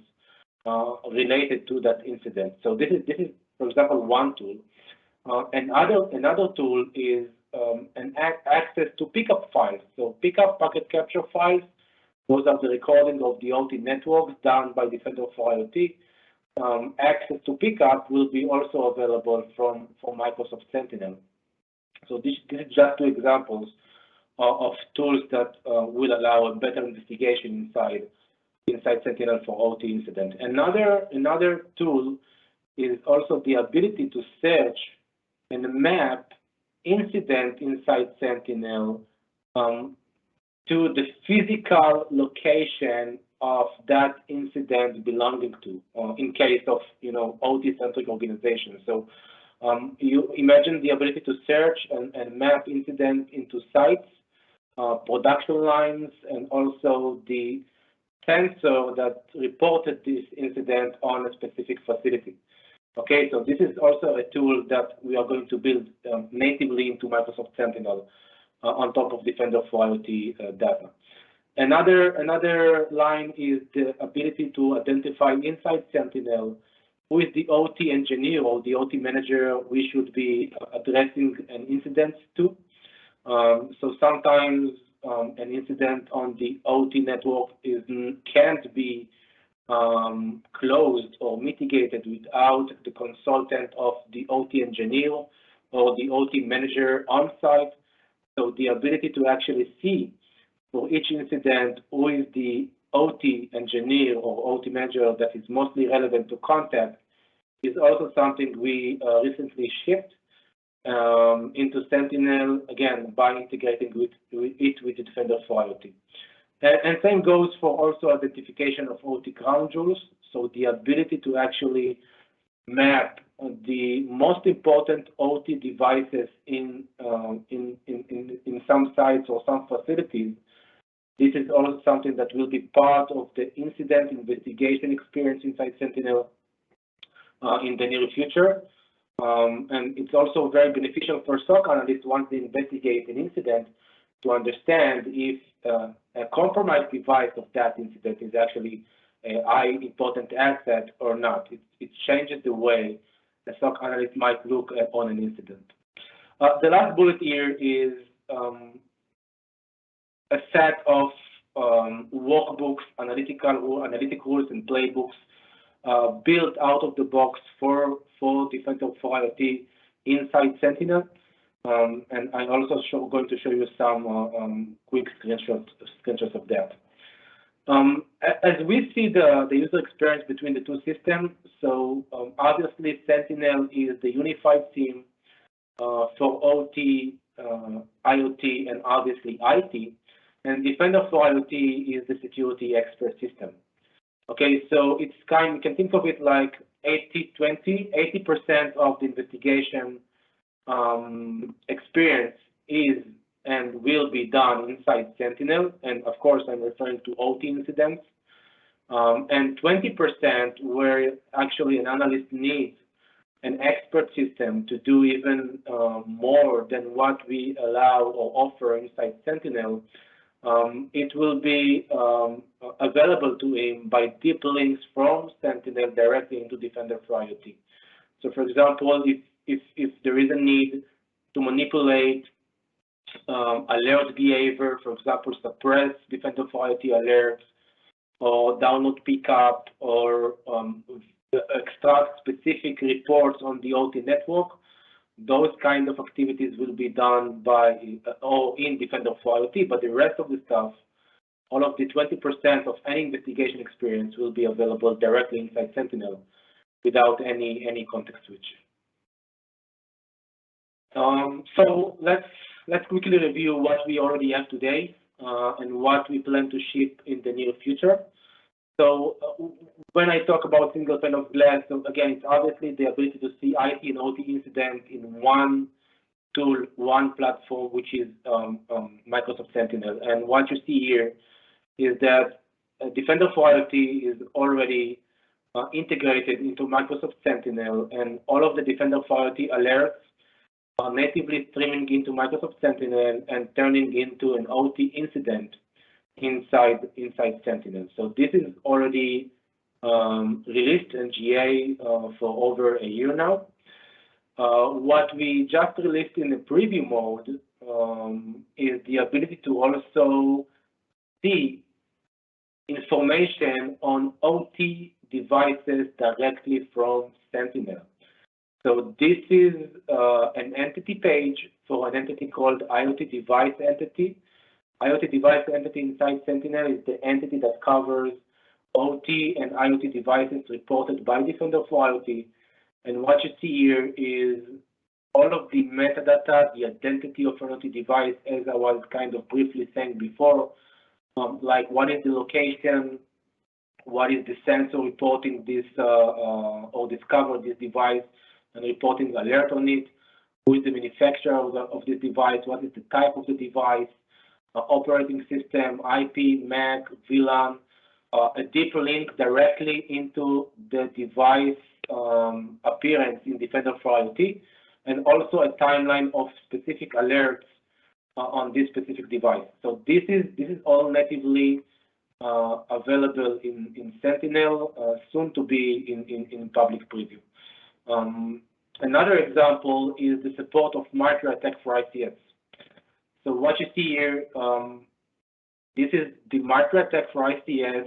Actually, it's the micro attack framework, combining both the enterprise framework and the ICS framework, already supported natively inside Sentinel.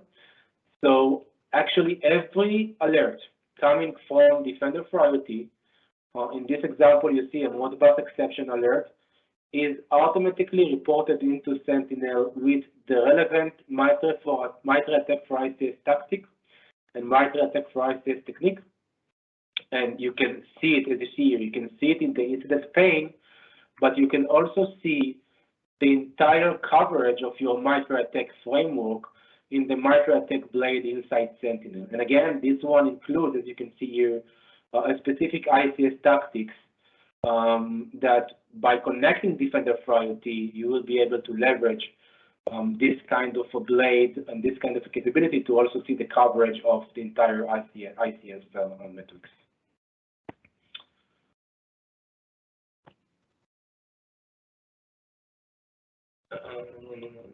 Okay, next slide is the Sentinel solution, again available in preview for Defender for IoT. So if you go into Sentinel Content Hub, you will find the solution called IoT and OT Threat Monitoring with Defender for IoT. This solution is a set of out-of-the-box workbooks and analytic rules on top of Microsoft Defender for IoT alerts. And it's a very easy way to start working with Sentinel and Defender for IoT. You get out of the box an alert dashboard, an incident dashboard, a micro attack for ICS dashboard, and a very basic inventory in the form of a workbook. And you also get a set of 14 analytic rules following specific OT SOC use cases that we, as subject matter experts for OT security, publishing for free, okay, out of the box for customers to get an easy start with working with Defender for IoT inside Sentinel. And those 14 analytic rules are actually following 14 use cases we learned throughout the years that are mostly interesting OT SOC teams. Okay, so it's a very easy way to start without you or customers need to go start defining analytic rules inside Sentinel for Defender for IoT. Obviously, everything is customizable, so it's an easy start, and you can take it from there and fine tune eventually to the customer needs. Another mock example. This one is again will be available in the near future, and this is the ability, as I was describing in a few slides back. This is the ability to actually map incident into its relevant site, zone, and sensor as reported by Microsoft Defender for IoT. So for those of you who are not familiar with the concept of site zone, site is actually the physical location of the device. It might be, for example, the site is located in London, and a zone is a representation of, it might be a specific production line within a manufacturing site.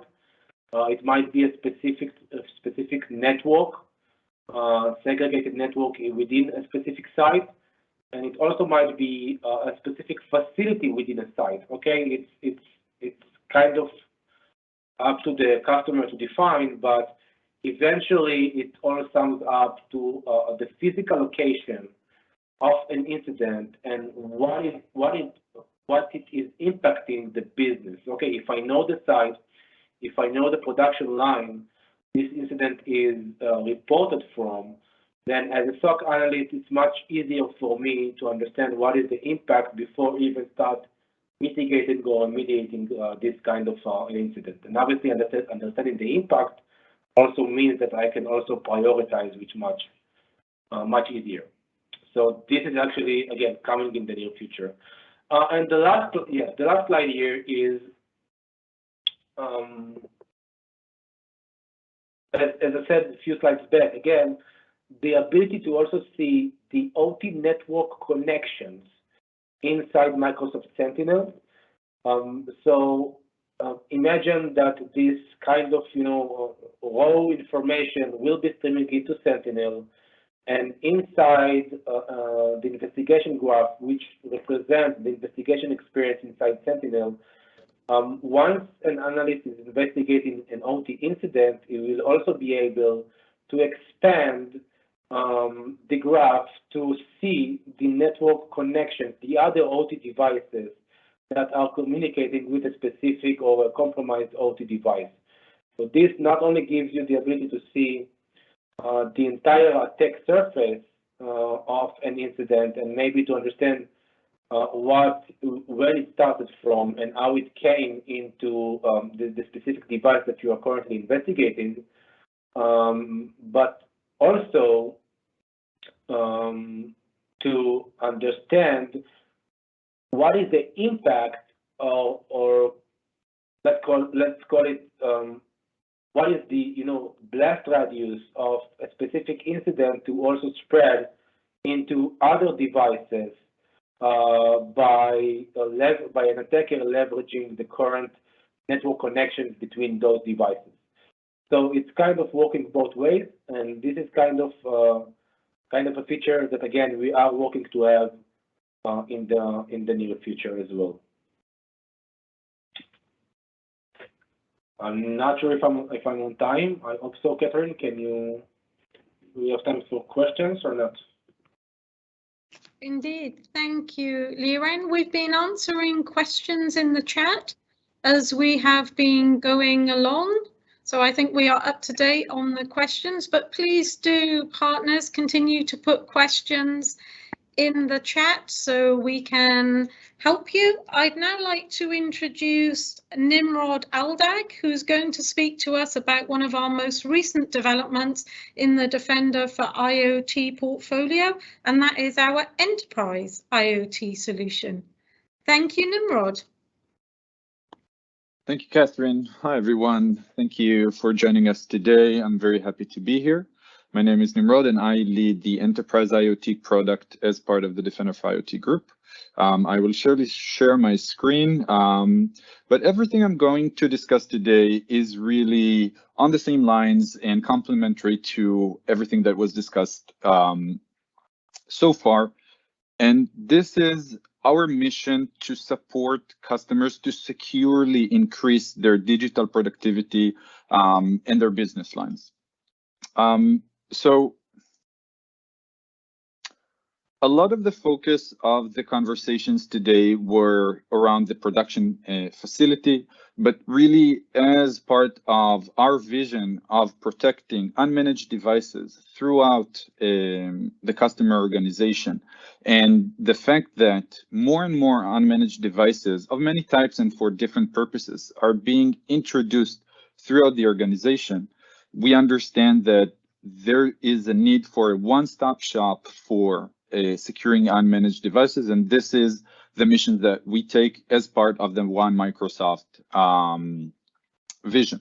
And this is really the focus of my product, which is really around the back office, the corporate, the IT environment, because this is a place that unmanaged devices are being introduced very rapidly in order to support productivity, business, and new opportunities, naturally innovation.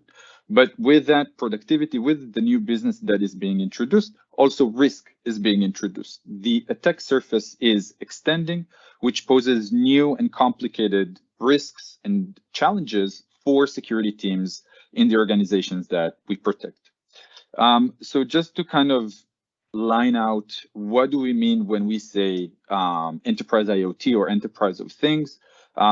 Is really the IoT devices, unmanaged devices that we can see throughout the organization, starting from network devices such as switches and routers, through the things that are probably around you right now, whether it's a VoIP phone, maybe a smart TV, if you're lucky, maybe a smart and connected coffee machine, and naturally printers, and even the devices that help facilitate your environment, such as smoke alarms, security cameras, etc.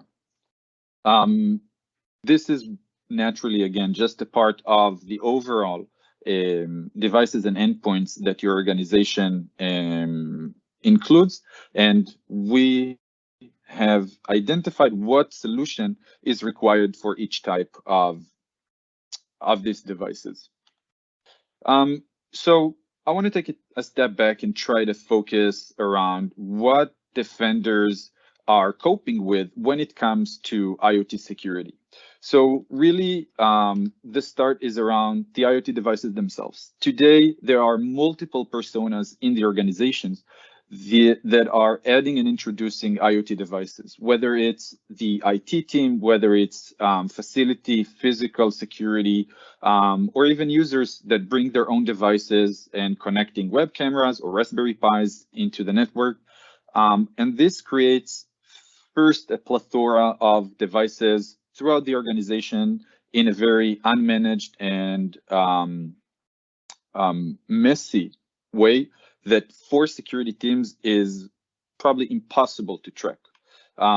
These devices are not introduced in a secure manner. They don't abide to any security policy, which means that they might come with default settings or misconfigurations, but they are now part of the network. They are now getting an IP and communicating and working with other devices, which means that there's an increased risk around these devices. And this is really something that the CISO is trying to emphasize, because on one hand, the task for the defenders did not change. You are responsible for securing the IT environment, the laptops, the servers, the mobile devices. This is what you know, and this is what you do best. But now there's a bunch of new devices that you're responsible for that you don't get a lot of training or knowledge about. And their numbers just keep growing in a very rapid way. And we're usually not adding more people, manpower to the security team in order to ramp up to this world of new devices. So this is kind of from the organization perspective, how IoT is creating a challenge within the organization. But naturally, adversaries are looking at this new path into the organization, viewing a very lucrative target. As we mentioned earlier, there are devices with vulnerabilities that have insecure configuration that have been introduced in a way that probably almost no one in the organization even know that they are there. This is perfect for adversaries and attackers in order to infiltrate and propagate in the network and get in a very stealthy way to where very interesting and rich information may reside. And this is not something that is fathom. This is reality. We're seeing, and May also mentioned it in her conversation earlier, that we're seeing an increase in the place that IoT devices take in cyber attacks today throughout the kill chain. And organizations are starting to realize more and more that this is an inseparable part of protecting my perimeter, of protecting my endpoints, protecting my data and my users. And kind of folding this all together, this creates several main challenges for the security organizations, the security teams in the organizations. First, really, it's very defocusing. There are so many unfamiliar devices that create so much noise that it takes time to even understand what we have at hand. The numbers, the quantity of these devices is growing so fast that there is a need of a way to maintain and keep track of all of these devices, so we even know what we have and what we're required to protect. When it comes to the attack surface, it is a great challenge to assess what risk is being introduced by these devices and to translate it into action, something that network and IT teams can be proactive about and reduce the attack surface. And naturally, these devices are already part of ongoing attacks and incidents. We need the context, we need the understanding of these devices in a greater context in order to better prioritize and understand how and where our efforts need to go first. So this is really in a nutshell the problem that we're here to solve and the mission that we took upon ourselves. So I want to focus on our approach and how we came about to solve this. So when designing this solution and discussing with customers, we identified several principles that need to take place in order for this solution to be successful. Naturally, this needs to be something that is across the enterprise, that covers all of the relevant devices throughout different networks and location. The deployment or the way that data is being collected needs to be easy to deploy. Otherwise, if compared to maybe endpoint solution, we will now endure another project that will be long and expensive in order to start to gain value and level up with protection. And maybe this is the most important part. This needs to be a unified solution. This is not a separate solution that is focused for IoT and requires expertise. This needs to be part of the overall security stack and align easily with the security operations that the teams and the defenders are already using today. And in order to achieve that, these 4 value pillars need to take place, and they are very much aligned with how the security teams are working today. First, and this is really the basis, we need to discover and understand what we have in our environment, give visibility and context. We want to be able to assess the risk of these devices and to help the teams translate it into action. We need to be able to detect a suspicious or malicious or anomalous activity that is associated with these devices to augment existing investigations and bring into light incidents that have not been identified before, and to provide tools for the teams in order to respond and mitigate these threats. So taking it a step forward and discussing how this architecture is supporting these principles and the solution that we bring forth. So starting from the left, and this is a very important and unique part in our solution, is that we are utilizing multiple data sources in order to collect the relevant data needed for all of the pillars mentioned. The two main collectors that we're using today are the network sensor and the Microsoft Defender for Endpoint Agent. We are also supporting several integrations and plan to integrate with additional products, both security products and IT equipment products, in order to ensure that we have the full visibility and accuracy into devices in every sort of environment. Once data is collected, it is relayed to the cloud. This is a completely cloud-borne solution.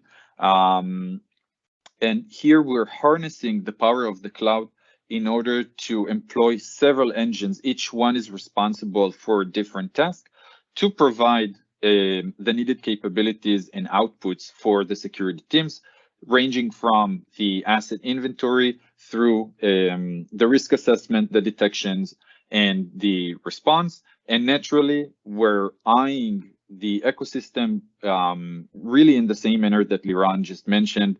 We are not a standalone solution. We are part of an ecosystem. We are part of your existing way of doing security operations. And this is a key element for the success of this product. So I want to dive in a little bit more into each of these parts and focus mainly on the data sources. So I will start maybe with a more familiar part, which be the Defender for Endpoint Agents. The idea is very simple. Our customers, MDE customers, already have agents deployed in their organizations. We are turning these agents into small sensors that are able to both passively and actively collect data, network data from their environment in order to provide classification and context for these devices. So basically, we're taking these agents and collecting information in their surroundings. The other collector would be the network sensor. This is something that is installed usually in higher levels of the network, usually on a core switch, even the gateway switch. It feeds on span port from the traffic and analyzes all the traffic it sees, whether it is north-south or east-west, in order to identify specific connections. From that, we are able to collect relevant pieces of information needed to classify and identify our devices. The network sensor is very similar in its basis to the OT sensor. Unlike the OT sensor, it is only a collector. There's no logic running on the sensor itself. Everything, as I mentioned earlier, is done in the cloud, and this is really where the heavy lifting of the analysis takes place. And this is also where we're supporting the third-party sources and integrations.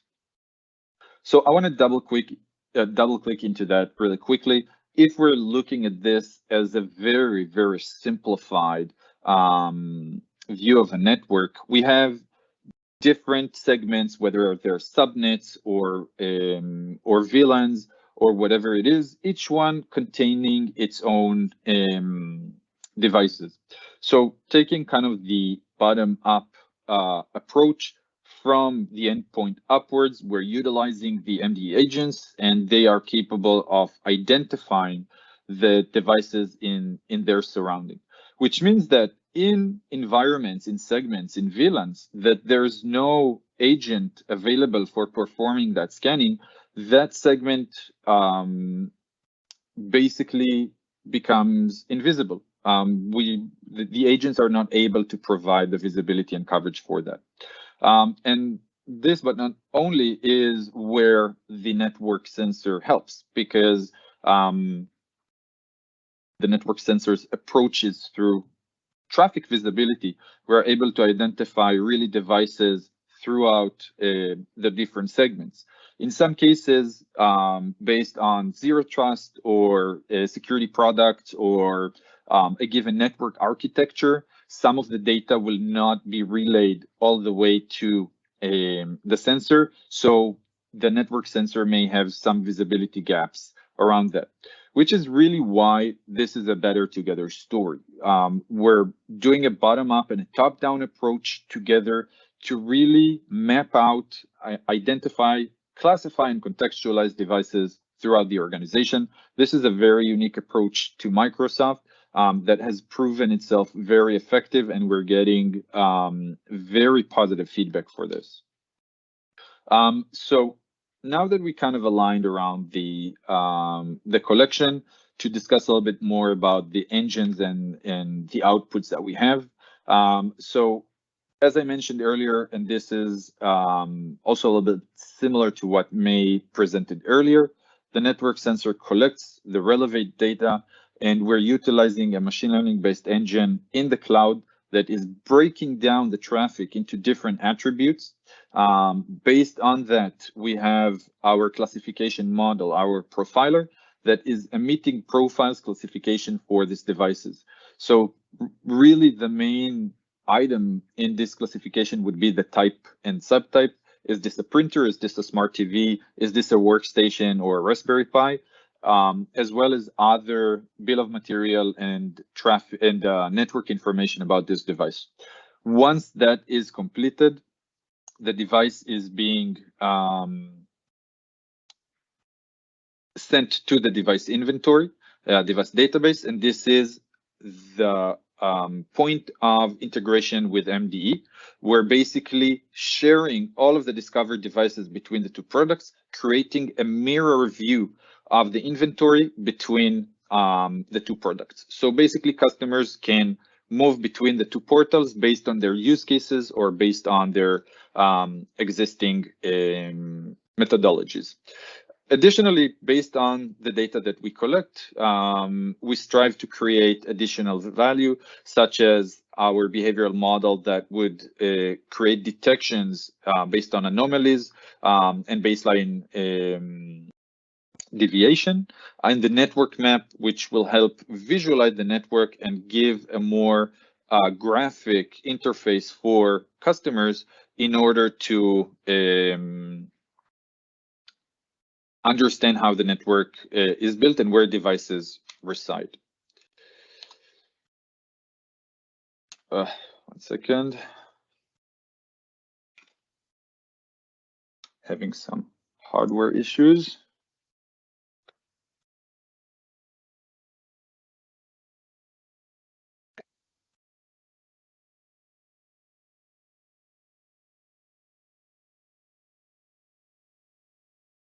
All right. Can you still see my screen? Yes, we can. Yeah, thank you. All right. These are not mock-ups. These are actually screens in our product, just to give a taste of how things look like. This would be the inventory in the Defender for IoT. You can easily see how we're showcasing the type and subtype for devices. We can see here both OT devices, IoT devices, endpoints, all in a single place with very flexible and useful filters, so users can very easily search for agendas or ideas in the inventory and get a very precise list of devices with additional operations that we support on these devices. The mirror view would be the MDE inventory. Some of you guys might already know it. You can see here that it is broken down in advance to different types of devices. So all the managed and could be managed endpoints are in this tab. Network devices are here, and IoT devices, again, whether it's Raspberry Pi, audio and video, or anything else, would be here with similar details. The integration ensures that what one product sees, the other one knows as well. Continuing in MDE, as an extension to TVM, Threat and Vulnerability Management, we now support vulnerability management for IoT devices, including security recommendation around configuration and network usage. So again, this can be very easily translated into action by IT teams, network teams, in order to reduce the attack surface as part of how they do it today with endpoints as part of TVM. And we see high importance in showcasing the value of IoT devices and their security throughout the organization. So with our customizable dashboards, users can very easily derive value from the data, from the devices, from the visibility that we gain, in order to share it throughout the organization and translate it into plans either for productivity or for security. Last but not least would be the integrations. So Liran mentioned the ongoing Better Together story with Sentinel. IoT plays really the same idea there, and that is part of the IT, IoT, OT vision that we have for security. And we're also working on additional integrations with first-party and third-party products, again, to ensure that this is a living part of the security fabric of how analysts are working today. So the ramp up, the onboarding will be very quick and very useful. That's all I have for today. Thank you so much for listening. It was a pleasure providing this intro to enterprise IoT.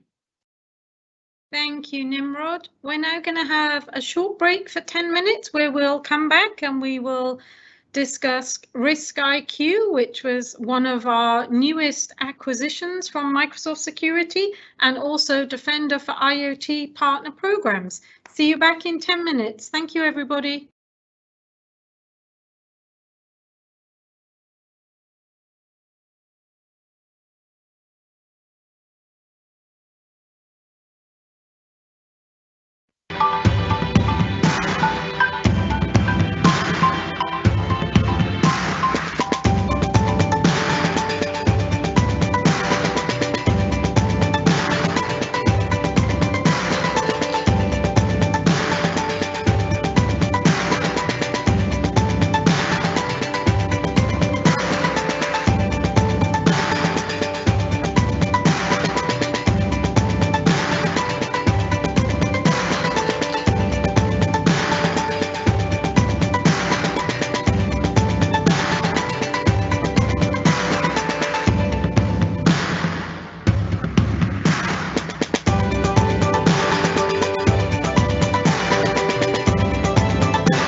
Hello, welcome back to the Microsoft Defender for IoT partner Airlift. We have 2 sessions left this afternoon, one on Risk IQ and the other on partner programs.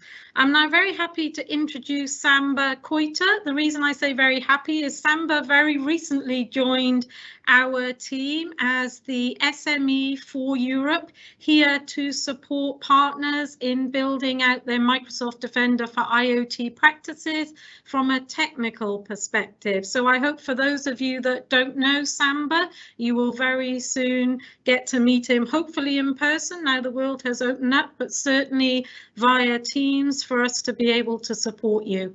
Thank you, Samba. Thank you so much, Catherine, for the introduction. And thanks to our audience. I hope you all can see my screen now and hear me. We can, yes. Just a quick check. Okay, all right.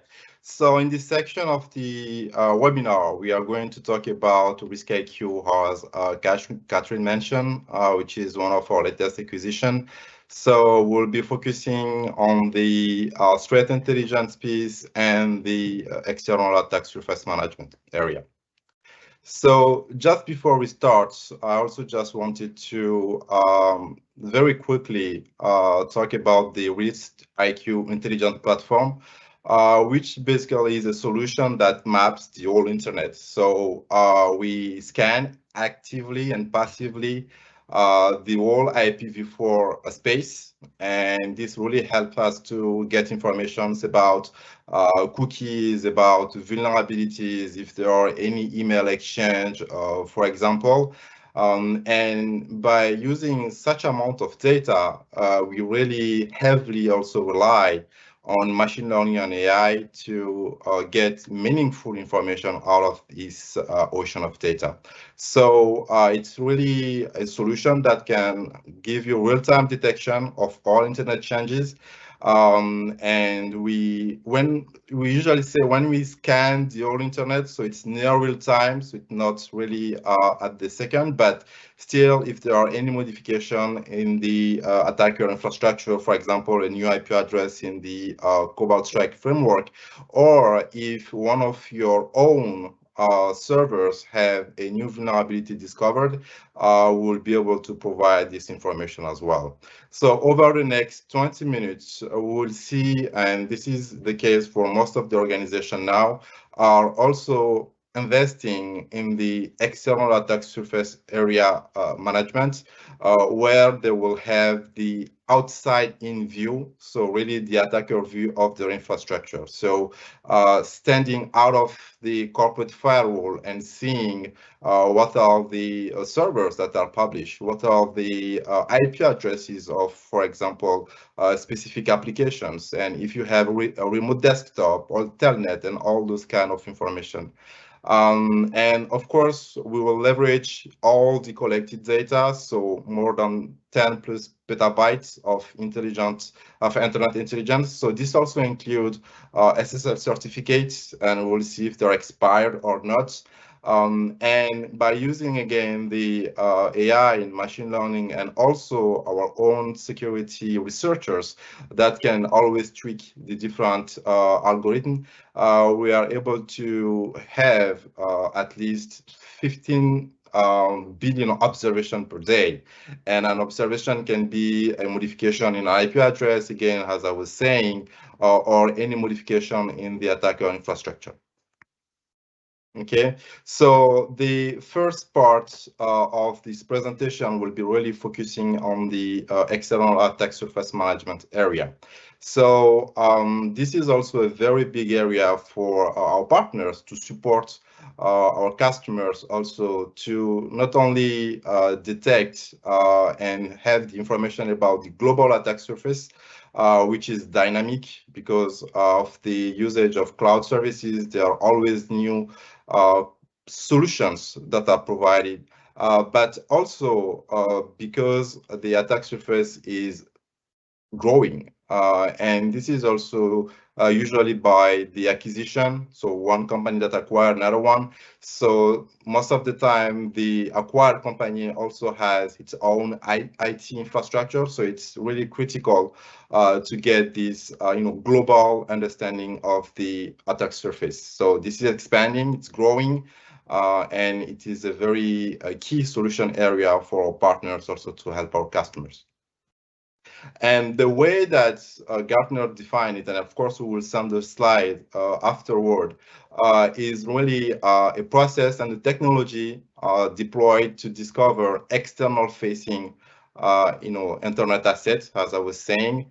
And this solution also delivers great value to vulnerability and threat program, but also supplements the XDR type of solutions, the CM, and we will really be having after deep dive sessions on our Risk IQ, which again has been acquired in last September.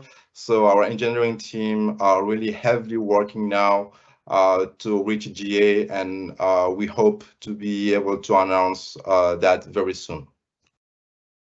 Okay, and so for the external security surface management area, we also, by having our conversation with our customers, say that there are other security challenges that really work hand in hand with this type of solutions. And our customers want to have visibility and compliance around their cloud solutions. And in fact, 50% of organizations cite secure configuration of cloud resources as top priority. So this is a research done by the Ponemon Institute.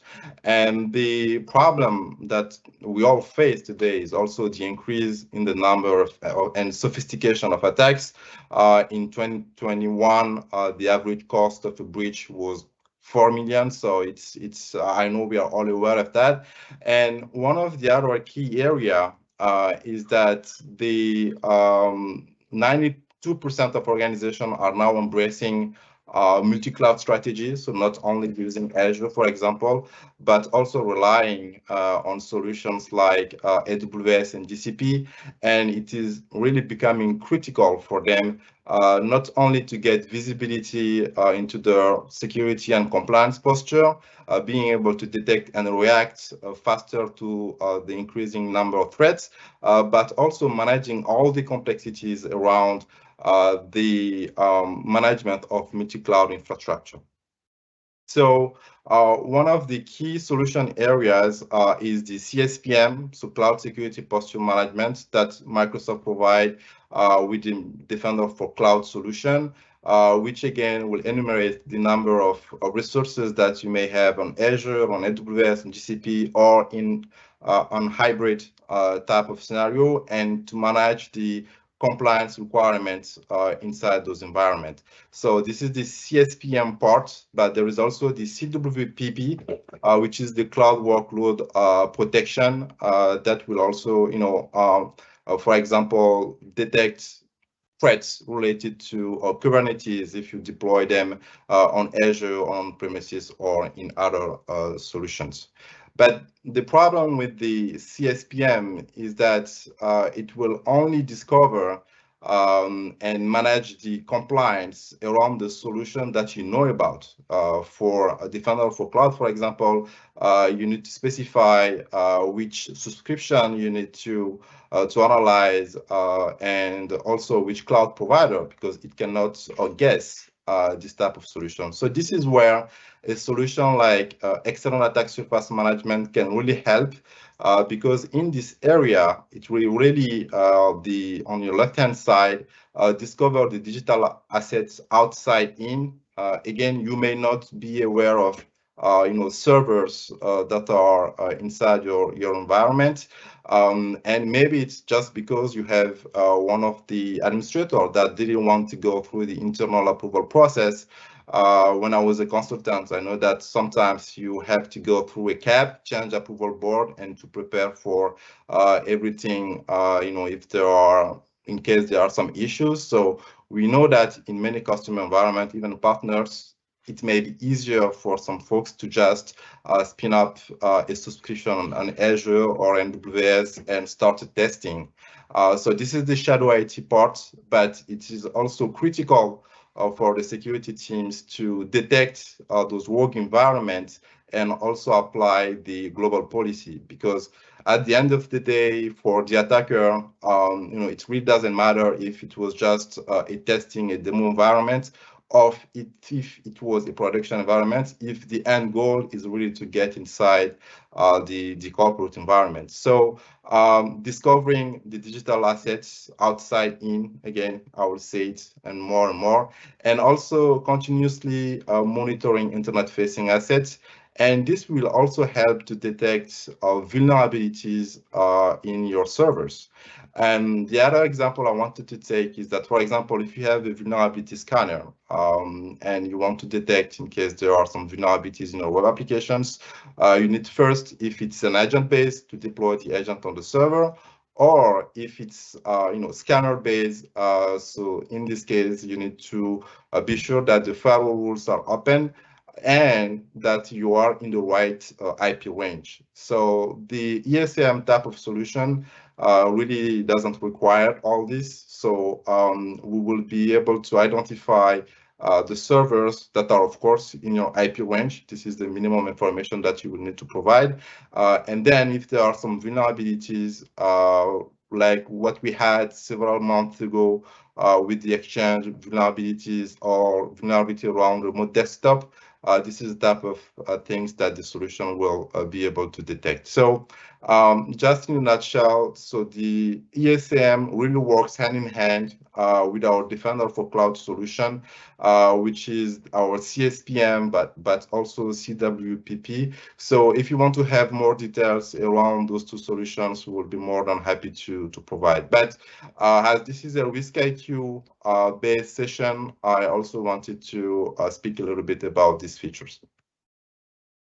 All right, so the RiskIQ ASM, External Attack Surface Management Solution, will again discover all your internet-facing assets of your organizations, and has input. You can provide an IP range or the name of your organization, or a domain name, for example. This is something that we're seeing. And if for some reason there is someone onto the internet that creates a domain name that looks like yours, you will also get information about that, and you may want to take action, because it's probably the first stage of a phishing attacks. So you will get several reports about the discovered vulnerabilities, and also the web pages that are discovered, the host, the SSL certificate. This is a very interesting part, and give you really a very big a reporting on, for example, if your SSL certificate are expired, and then you may want to take action before your service is just blocked. Okay. And so this was really the first part. Again, I'll repeat, the RiskIQ solution is divided into solutions. So the external attack surface management that will give you the outside in view, and the threat intelligence platform.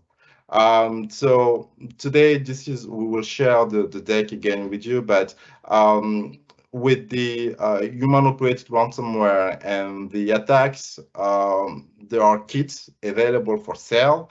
And I also learned that there are even attackers available for hire. So starting from $250, you can get in touch with an attacker and ask him to do some specific task. Most of the time illegal, of course.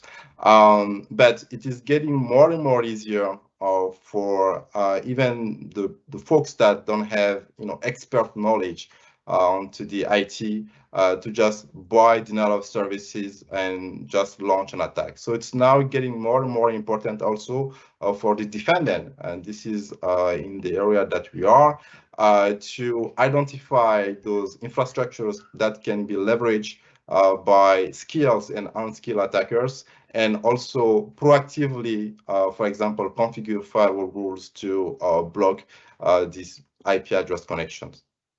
And over the webinar today, you've heard more and more about the threat intelligence piece with our Unit 52 and many others. But globally, Microsoft has, over 24 trillion daily signals that is coming from our different cloud solutions. And there is also one interesting fact is that internally, one of our most attacked cloud service is the Xbox. This is also because you have a gamer in the attacker world, and sometimes they just want to break things. So we are getting insight from all those informations. And for example, I want to give you some numbers. In the time frame between July 2020 and June 2021, so 1 year, we detected, almost 32 billion email threats, mainly using our Defender for Office and EOP capabilities. All right, so what are the challenges that we face in real life for the threat intelligence? So this is a common theme with the digital and cloud transformations. We are having more and more services around the globe. So our exposure also is expanding. So it's really important to adapt our defenses based on live and on-demand threat observation. So in case there are some modification on the infrastructure, the attacker infrastructure, we may want to be aware of that and proactively block some IP addresses or subdomain, for example.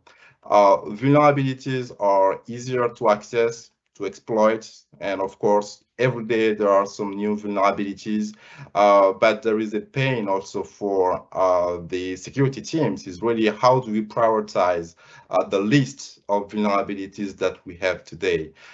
So with the RiskIQ platform, of course, if there are vulnerabilities, we'll tell you about those vulnerabilities. But most interesting, again, is just to tell you there are these vulnerabilities and you have this list of servers that are vulnerable.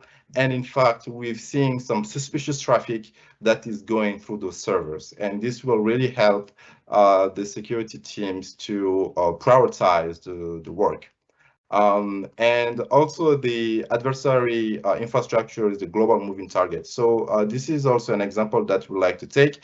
If, for example, for the Cobalt Strike framework, and there are several thousand of IP addresses that can be associated with this infrastructure, or if you have a botnet or something like that. So sometimes we've seen this also in customer environment where there are some typo-squatted domain. So the attacker didn't launch the attack yet, but it's just preparing for the second phase of the attack. So you really want to be aware of that and proactively block.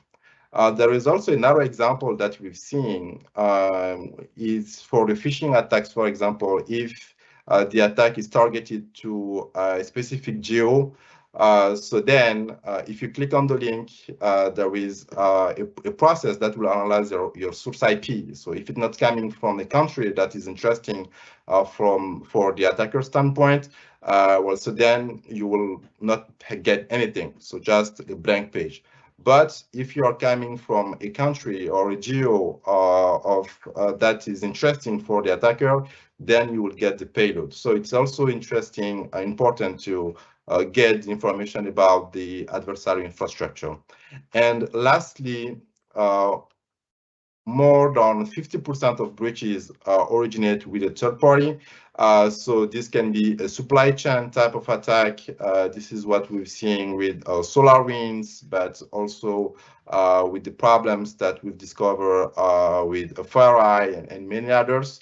But it can also come from your partners, because in some cases, if it's really difficult to get inside your customer environment, and if they are connected to third-party suppliers, so then it may be easier to start with the third-party in order to get into the target. So it's also critical not only to get information about your own external attack surface management, so for the partners, but it's also important to get visibility around the attack surface of the partner's partner. So this is something that's very interesting as well. So what does Microsoft Risk IQ Threat Intelligence, how does it work? Where do we get all the data?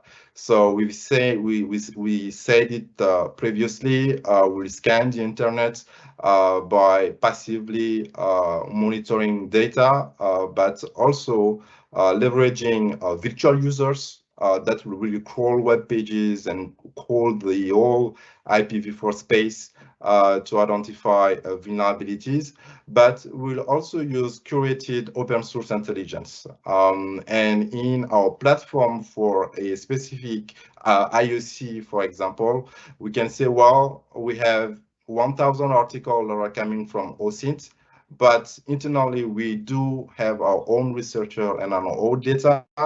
And based on that, we have more than 2,000 or 3,000 articles. So this will also give a balance, for our partners to see what are the data that is coming from OSINT and what are the internal data coming from Microsoft Risk IQ.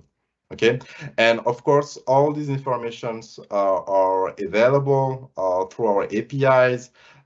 We have the native integration with Microsoft Sentinel. So this is also, we believe, a very good playbook for customers that are already relying on Sentinel and are looking to explore and adding more threat intelligence. But the solution can also integrate with other CM solutions. So if it's Sentinel, it will be easier to integrate with native playbooks.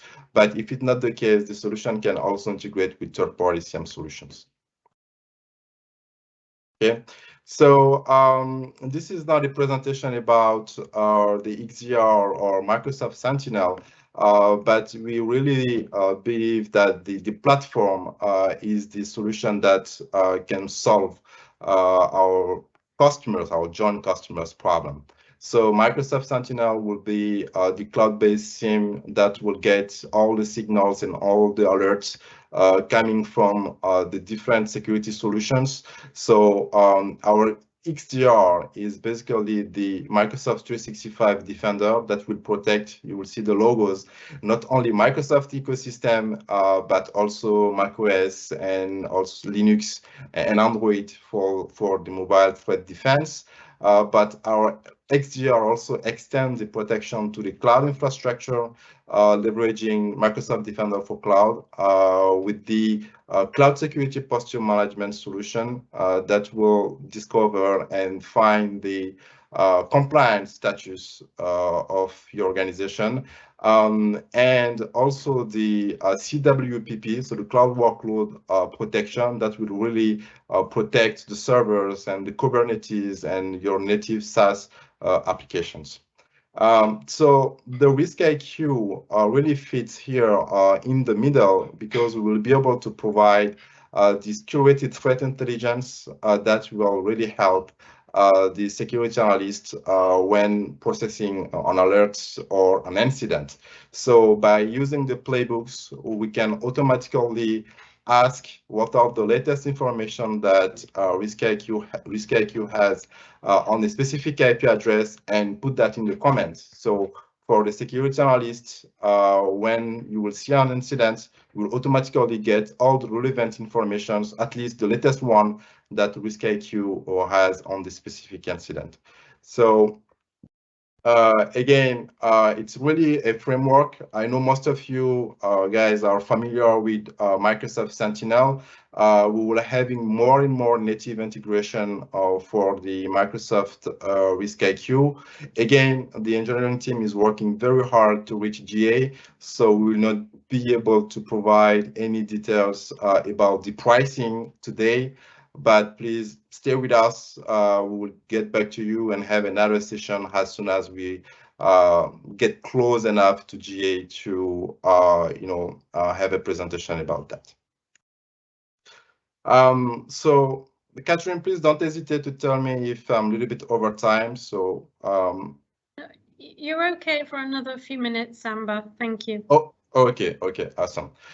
So I just also have a few slides about the solution itself.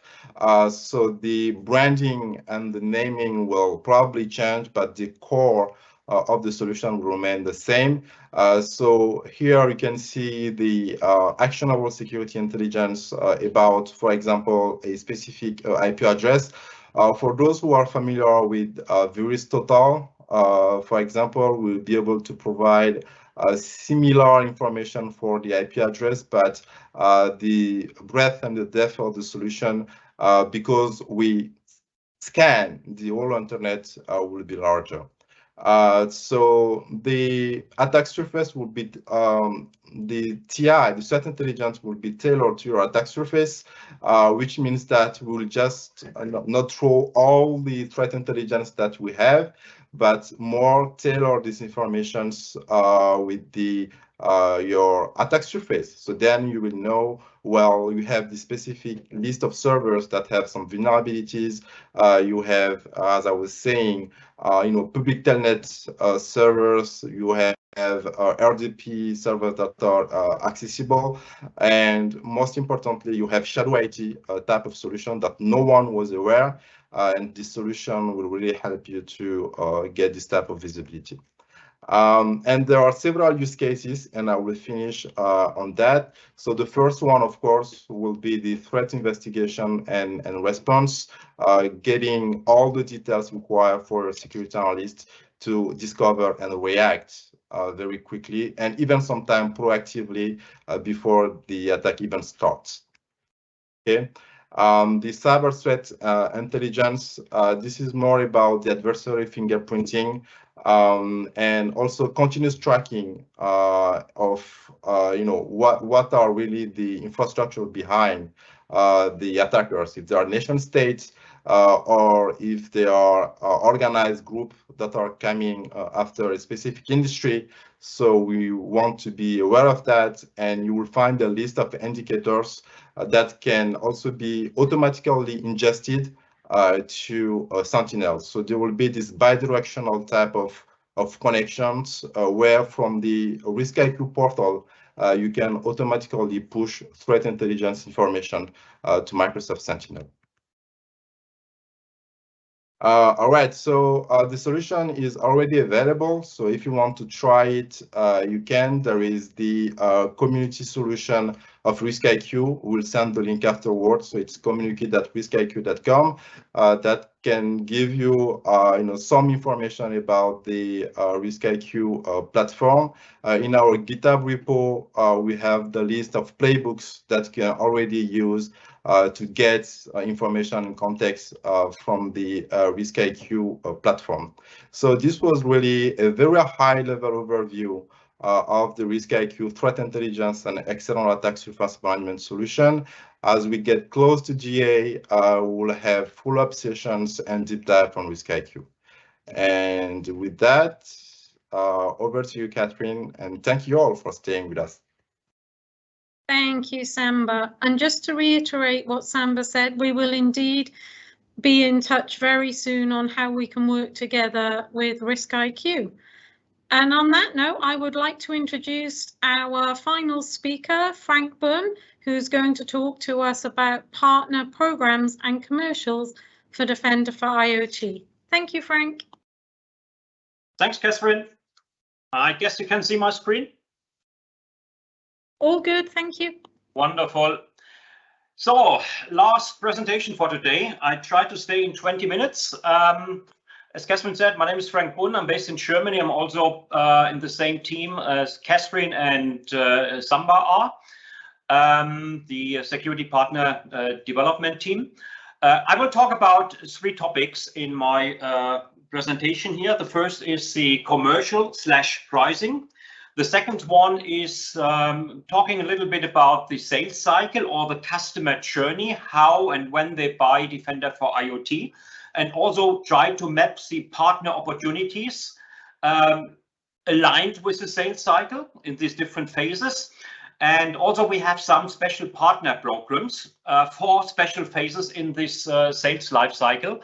I will speak about the most familiar one. There are some standard programs from our channel organization, from the GPS channel organization, but there are also some or two specific Defender for IoT programs we had in this fiscal year. And we also try to extend into the next fiscal year, which starts in July. So when I speak about pricing and commercials, I only can speak about Defender for IoT, the components of Defender for IoT that are publicly available. That is mainly the OT security part. So Nimrod spoke about the enterprise IoT. That is a part of Defender for IoT that is currently in public preview. We are planning to launch this part in the July timeframe, so a month from now on, really close. And at this time, we are releasing, let's say, the commercial pricing for this product. So I cannot, we have an idea how it looks like, but there can be minor changes, so I can't speak about this. The other topic that Ran spoke about was DLS, device lifecycle security, which is also currently in preview. So we are expecting it also coming soon. So I also have to skip this from the commercial perspective, but I mentioned this in my sales lifecycle. So one thing when I start discussing the pricing is important to understand. So we have two different terms. We are distinguish a little bit and differentiate the OT devices. So first of all, the brownfield devices that are the typical OT security products, and the greenfield devices. Greenfield devices are managed devices. So you see either they come with a agent or smaller agent, a micro agent, or security module or software development kit. These are managed devices. So we call this greenfield. There's a solution out that called Azure Sphere. Azure Sphere is coming with a security chip. They normally only work over the cloud. When they are connecting to the cloud, we have a special component, the Azure IoT Hub, which is a gateway to the cloud from these devices. And the major topic of today was the brownfield devices. These are unmanaged, agentless devices in the most part. As we said before, we are coming also with some micro agent, where micro agents are possible. But then, yeah, it's more than the greenfield devices. These are monitored and protected by Defender for IoT. So when you're looking in the price list, the CSP price list, for example, you find Defender for IoT unmanaged. Unmanaged stands for brownfield devices. That's what I mean. Also, the brownfield devices can communicate with the cloud. I will come to this. One of the presenters before, Liran, spoke with the integration of Sentinel. Also for this, you need the Azure IoT Hub. But we have done some simplification in the development, in the deployment, also in the pricing, because in the latest version of our software, the latest version, Defender for IoT version 22, this IoT Hub configuration, when it's a cloud connected sensor, is configured automatically in the background. So you don't need anymore to configure an IoT Hub. As I said, automatically configured. And also the other pretty topic, nice topic, is it's free of charge. In an older version, there was a really small minimal cost for the Azure IoT Hub. In the latest version, when you upgrade to the latest version, which is version 22, it's free of charge now. So that's another good proof point that we are trying to simplify our pricing, not only simplifying the pricing, also simplifying the whole process in delivering or deploying this solution. When you have seen some presentation from me already in the past, I really like this slide, the reference architecture. I combine it with the pricing because it gives, in my eyes, a pretty good overview about the different components and how they are priced. On the right-hand side, you see everything that is in the cloud, in the Azure cloud. So the Azure IoT Hub is a component of the cloud, also the Microsoft Defender for IoT, which is a subcomponent of Defender for Cloud that Samba just spoke a little bit about. And also, of course, Sentinel is our cloud native solution. Looking on this box, the brownfield devices box, You see the unmanaged devices, robotics, process automation system, PLC, whatever. So components in the Purdue model that Yossi talked about earlier. These components are normally connected via networking switches. There are a couple of really OT specific networking switches available in the market. So we see a lot of Fortinets there. We see a lot of Hirschmann there. We see also other components. Some of the components have special OT features to redirect traffic to maybe a central switch, which helps us to consolidate or to capture consolidated traffic with our sensor. I will speak of in the next minutes. So normally we need the network switch, and the network switch normally is configured with a span port, or we can also use taps to connect to our sensors. What is really important to understand from the pricing, there is one single simple component how we charge Defender for IoT. The Defender for IoT is charged based on the number of OT devices. So we charge $1.40, that's a list price, per OT device per month. Then there is a limit how it can be ordered. It comes into package of 1,000 OT devices. So you cannot just order one device for $1.40. So it needs to be a package of 100. That is a good number, because normally there are 100,000, 10,000 of devices, so it doesn't matter. And I think the 100 of OT devices, the increments is a good way. I mentioned this because we had bigger increments before. It was 1,000 device packages, but we listened to our partners and our customer. They said sometimes in smaller environments, the device package number of 1,000 is too big. So we reduced I think in January to 100 devices. And also we reduced end of last year the price by 30%. So it was $2 per device per month. It's now $1.40, which is a 30% decrease, because we are looking to the market. We are listening to our partners. We are listening to our customers and seeing and always trying to stay price competitive as well. We are technology-wise really, really competitive, especially with the integration of the cloud and everything. But also here we are really, really price competitive. Though the next component we need is the Defender for IoT sensor, and I saw some questions in the chat that Yossi already answered. We are not providing these sensors. The sensors can be either hardware sensors, physical sensors, or it can be virtual sensors. In a lot of POCs, we see customers or partners are using virtual sensors. A couple of months ago, I made a POC with a partner. We used 5 sensors for virtual sensors, 1 physical sensor. Physical sensors, sometimes we are supporting them, or we ship them, but it's much easier and quicker to come up with a virtual sensor just based on VMware or based on Hyper-V. Both is, of course, possible.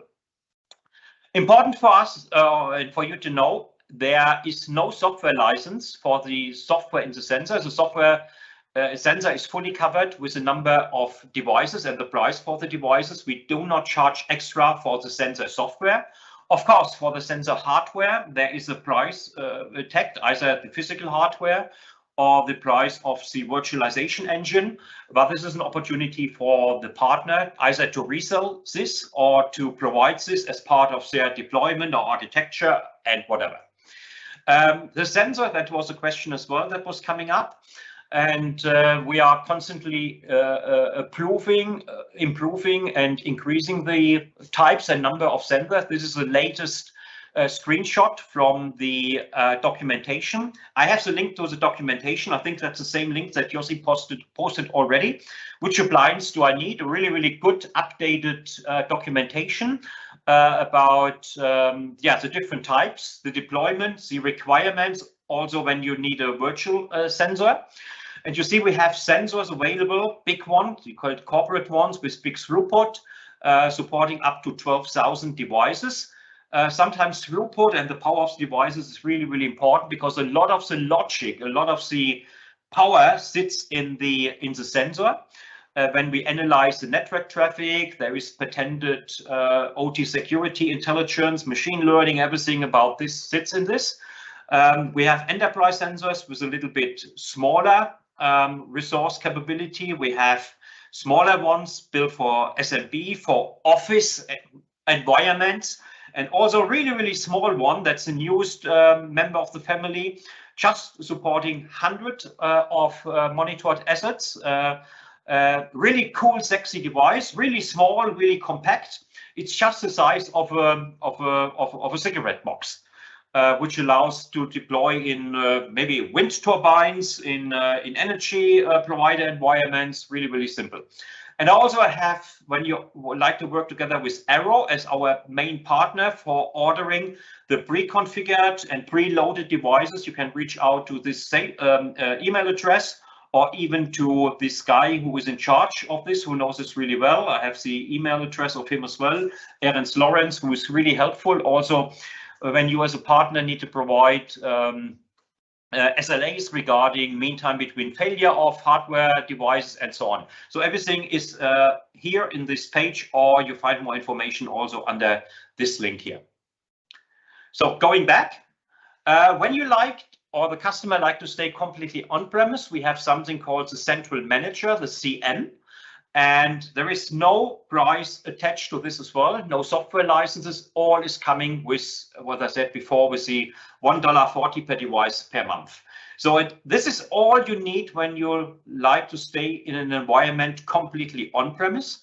In case your deployment requires either hybrid or fully cloud, then you need to have these components here, the Azure IoT Hub.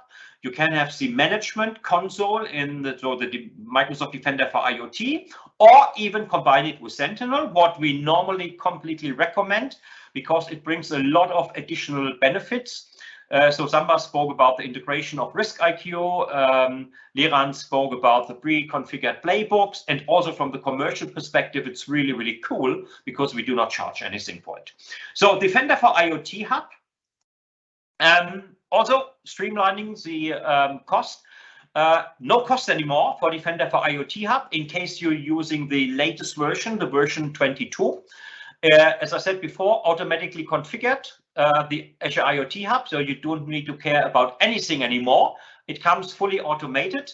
In the older version, if it's still you have it, I just click on this one. You need to define whether it's a basic version or standard version. There are then 3 different tiers in the standard version. The smallest tier is good enough, but you need the standard version because there is a bidirectional communication, not just device to cloud, also a cloud to device, because sharing threat intelligence forwards and backwards and doing the management. So normally in the newest version, you don't need anymore taking care of this. It's coming fully automated. So next component is the Azure portal, the Microsoft Defender for IoT, that you also need when you have to have the integration of enterprise IoT, because enterprise IoT integration requires this one. If you stay completely OT focused, you don't need this. You can also do this. You stay with the Central Manager, but strongly we recommend this because it has really the full integration into the Azure cloud, and it also provides, when you connect to Microsoft Sentinel, it provides or it delivers all the alerts will be ingested into Sentinel completely free of charge, which is another big commercial benefit. So we completely recommend to do this way, as it provides really cool features, and a lot of the further development will be there. As I said, the enterprise IoT integration only works within the cloud because with the integration of Defender for endpoint, where the console sits in the cloud already, there's a really close connection to it. So that's really simple about the integration or the pricing and the commercial. There is a summary page, what I said already. Important for you to know as well, and we use this often when we're doing a box with our partners. The first 1,000 devices are free for the first 30 days in a trial subscription. Please choose a trial subscription, not the normal subscription. Normally after 30 days, you need to pay, or the partner, the customer need to pay. It comes automatically, so don't forget to stop the trial subscription at day 29. Don't wait to day 30. As I said, sensors are free, on-premise management is included. I strongly encourage you to reach out when you have a larger project to our Microsoft sellers. Our Microsoft sellers have a so-called field empowerment. They are eligible to further discount based on the $1.40 price when the customer is committing upfront and committing upfront for a couple of years. I worked in a large project where the customer said, I like to have a good price and I commit 4 years in upfront and I will commit that I will stay with the solution for 4 years. We made a really good price and this became a little bit standard now. We don't say what it is exactly. It's not in the price list, but you can reach out to our Microsoft seller. So Isaac, Catherine and I, we can help you to connect you in larger projects with our Microsoft sellers. It's a Microsoft stew, they call internally, that you work hand in hand with them. You have the same, value proposition, you speak the same voice, and it also can be a benefit from the pricing perspective.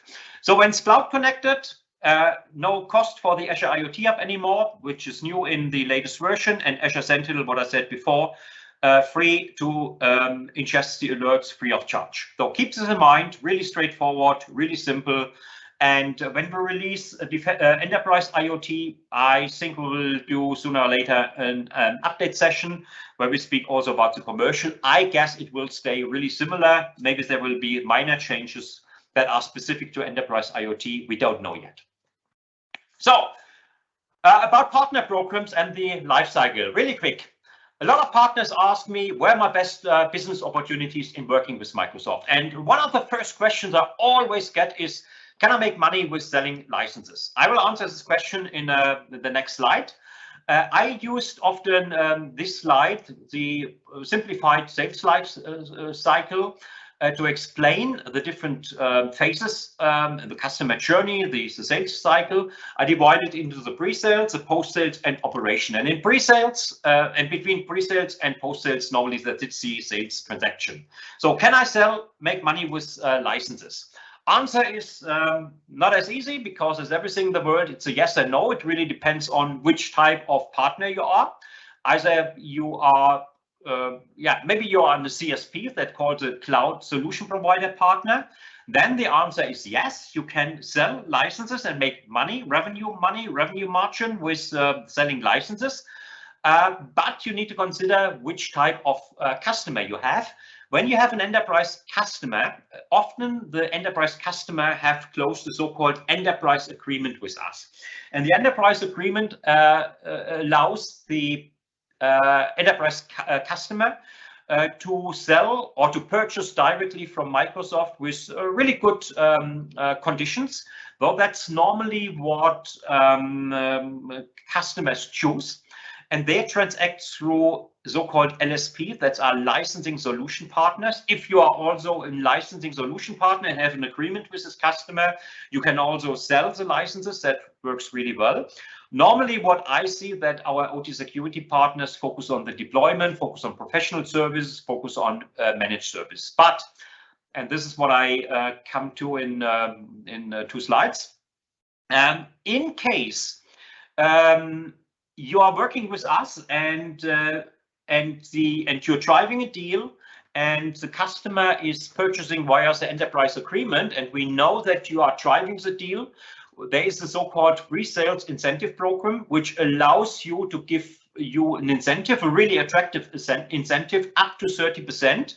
When finally the customer, you have driven the deal and the customer is purchasing via the enterprise agreement, depending on number of OT devices, is either 10, 20 or 30% of an annual incentive revenue based on the volume of the revenue you are getting. It's really attractive. We had this program in last year as a pilot. We run this program in this year, and we try to expand it in the next year as well. So answer is yes, you can make money, but it really depends on, and when you can't make direct money, there is an attractive incentive program. So and also what I'm currently working with some of you is the Microsoft integrated, also working with Yossi on this. That means we are trying, and Yossi explained the software coming containerized. That means we can embed the software in components of our industry partners. So the big ones like the Siemens, the Rockwell, the Schneider Electric, with all of the components they have. And the goal is to embed Defender for IoT as a complete solution into their products, so they sell via their own channel. That means what is Microsoft integrated, also what Liran was talking about. The device lifecycle security is another method where we are implementing firmware in OT devices, working with device builders. In the pre-sales phase, customer or partners have a chance to run pre-sales workshops, so-called Cloud Accelerator Workshop. There is no dedicated right now for OT security or Defender for IoT, but we do this successfully with Sentinel. So when you have a project, Sentinel and Defender for IoT are coming together, you can use this pre-sales workshop to get in touch early with your customer. We are funding this pre-sales workshop with $3,500 up to $3,500 per workshop per customer. This is another nice opportunity for you as well, where we can cooperate. Advisory consulting, including POCs. A lot of customers are doing security assessments. They are doing consultancy. They're preparing. And we also have a nice Defender for IoT risk assessment for this. I'm currently trying to bring in partners when we are doing POCs. Because often when it comes to deployment, customers are choosing partners for the architectural design, for the technical deployment. And when the partner has run the POC already jointly together with us, the likelihood that the same partner is chosen already for the architectural design, deployment, and when the customer is already really aware of all the environments, really helps to work in the post-sales environment. Partners can do training, can do operations. We are going to fund this as well in the post-sales phase with so-called ESIF, stands for End Customer Investment Funds. A lot of partners now, especially with the integration of Sentinel, moving into the managed service space. And this is really attractive for partners because Sentinel offers great opportunities. And I've seen a lot of typical XDR, Microsoft Sentinel, Microsoft MDE managed service partners who are now expanding their scope and moving into the OT security space as well. So they are getting more knowledge on the OT side and combine this with the OT. That's exactly what Liran spoke about, the combination, the convergence of OT and IT, both are really coming together. I also have a lot of partners. They are working on a peer-to-peer partner motion. So I currently have a project where some of the advisories, doing the advisories, the assessment, even they're doing some of the architectural design, and another partner is then taking over doing the technical deployment based on what the advisory consulting partner has defined, and also the, let's say, deployment and operations partner is doing the managed service. So I see partners are also working together, really focusing on where the partner big focus and their knowledge skills are.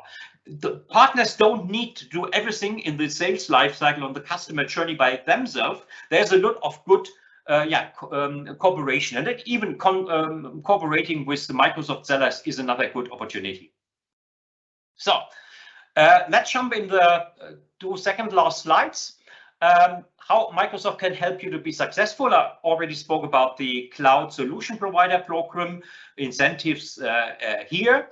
There are incentives, rewards for technical solution areas expertise. So we have Azure Expert MSP programs.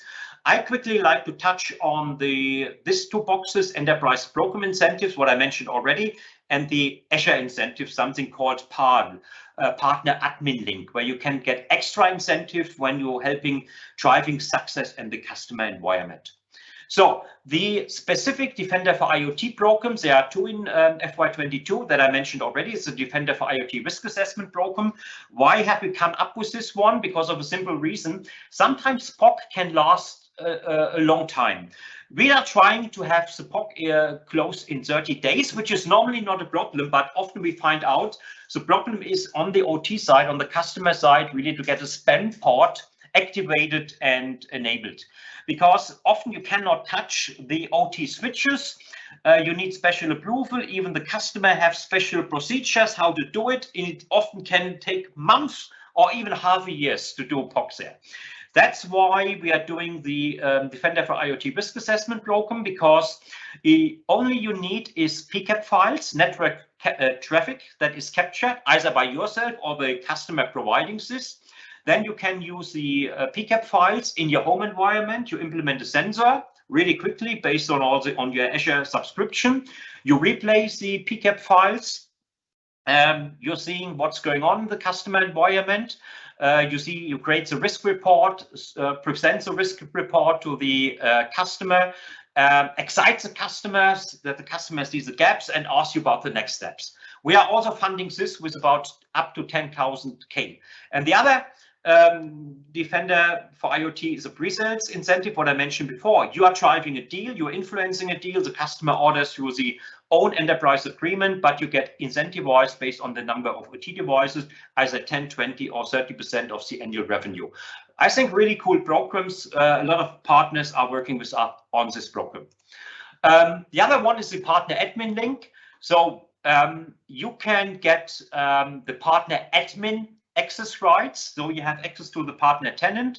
You're helping the partner in the deployment, in the management. It really works well in the post-sales phase, and you can get up a special incentive. So standard incentive is extra 4% on top. Maybe there is a little bit more or less. It really depends on the annual incentive programs. That is a standard program from our GPS, the organized, the general channel organization.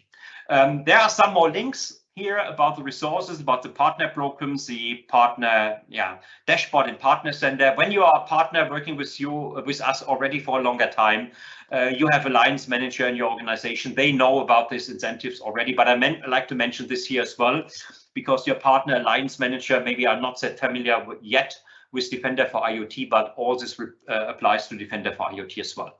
So some links you have. That's really quickly my speak about the what I mentioned, the pricing, the commercial, the partner opportunities in the life cycle, and also the special partner programs. I strongly encourage you, when you have a big deal, reach out to us, especially to Catherine in UK and France, and the partners, when you are partners that are covered by Catherine, or a partner when you have the relationship with me already, or when you are based in Germany, Austria, Switzerland, and some other parts in Western region, please reach out to us. We are really happy to connect you with our sales teams, that you can jointly working together with them, and speaking with the same voice, and working on joint opportunities, and that we are winning the customer jointly together. That's from my side, and back over to Catherine. Thank you, Frank. And thank you indeed to all of our speakers today. And even more importantly, thank you to you, our audience, for giving your time to join us today. I hope you found the sessions informative. Very much look forward to following up with you. And that does conclude our Defender for IoT partner Airlift. But if I could ask you one last thing, if you could please take the time to complete the short survey to help us continuously improve these events for you. And once again, thank you very much for staying with us. Have a nice evening or afternoon, depending where you are based, and hopefully see you again soon.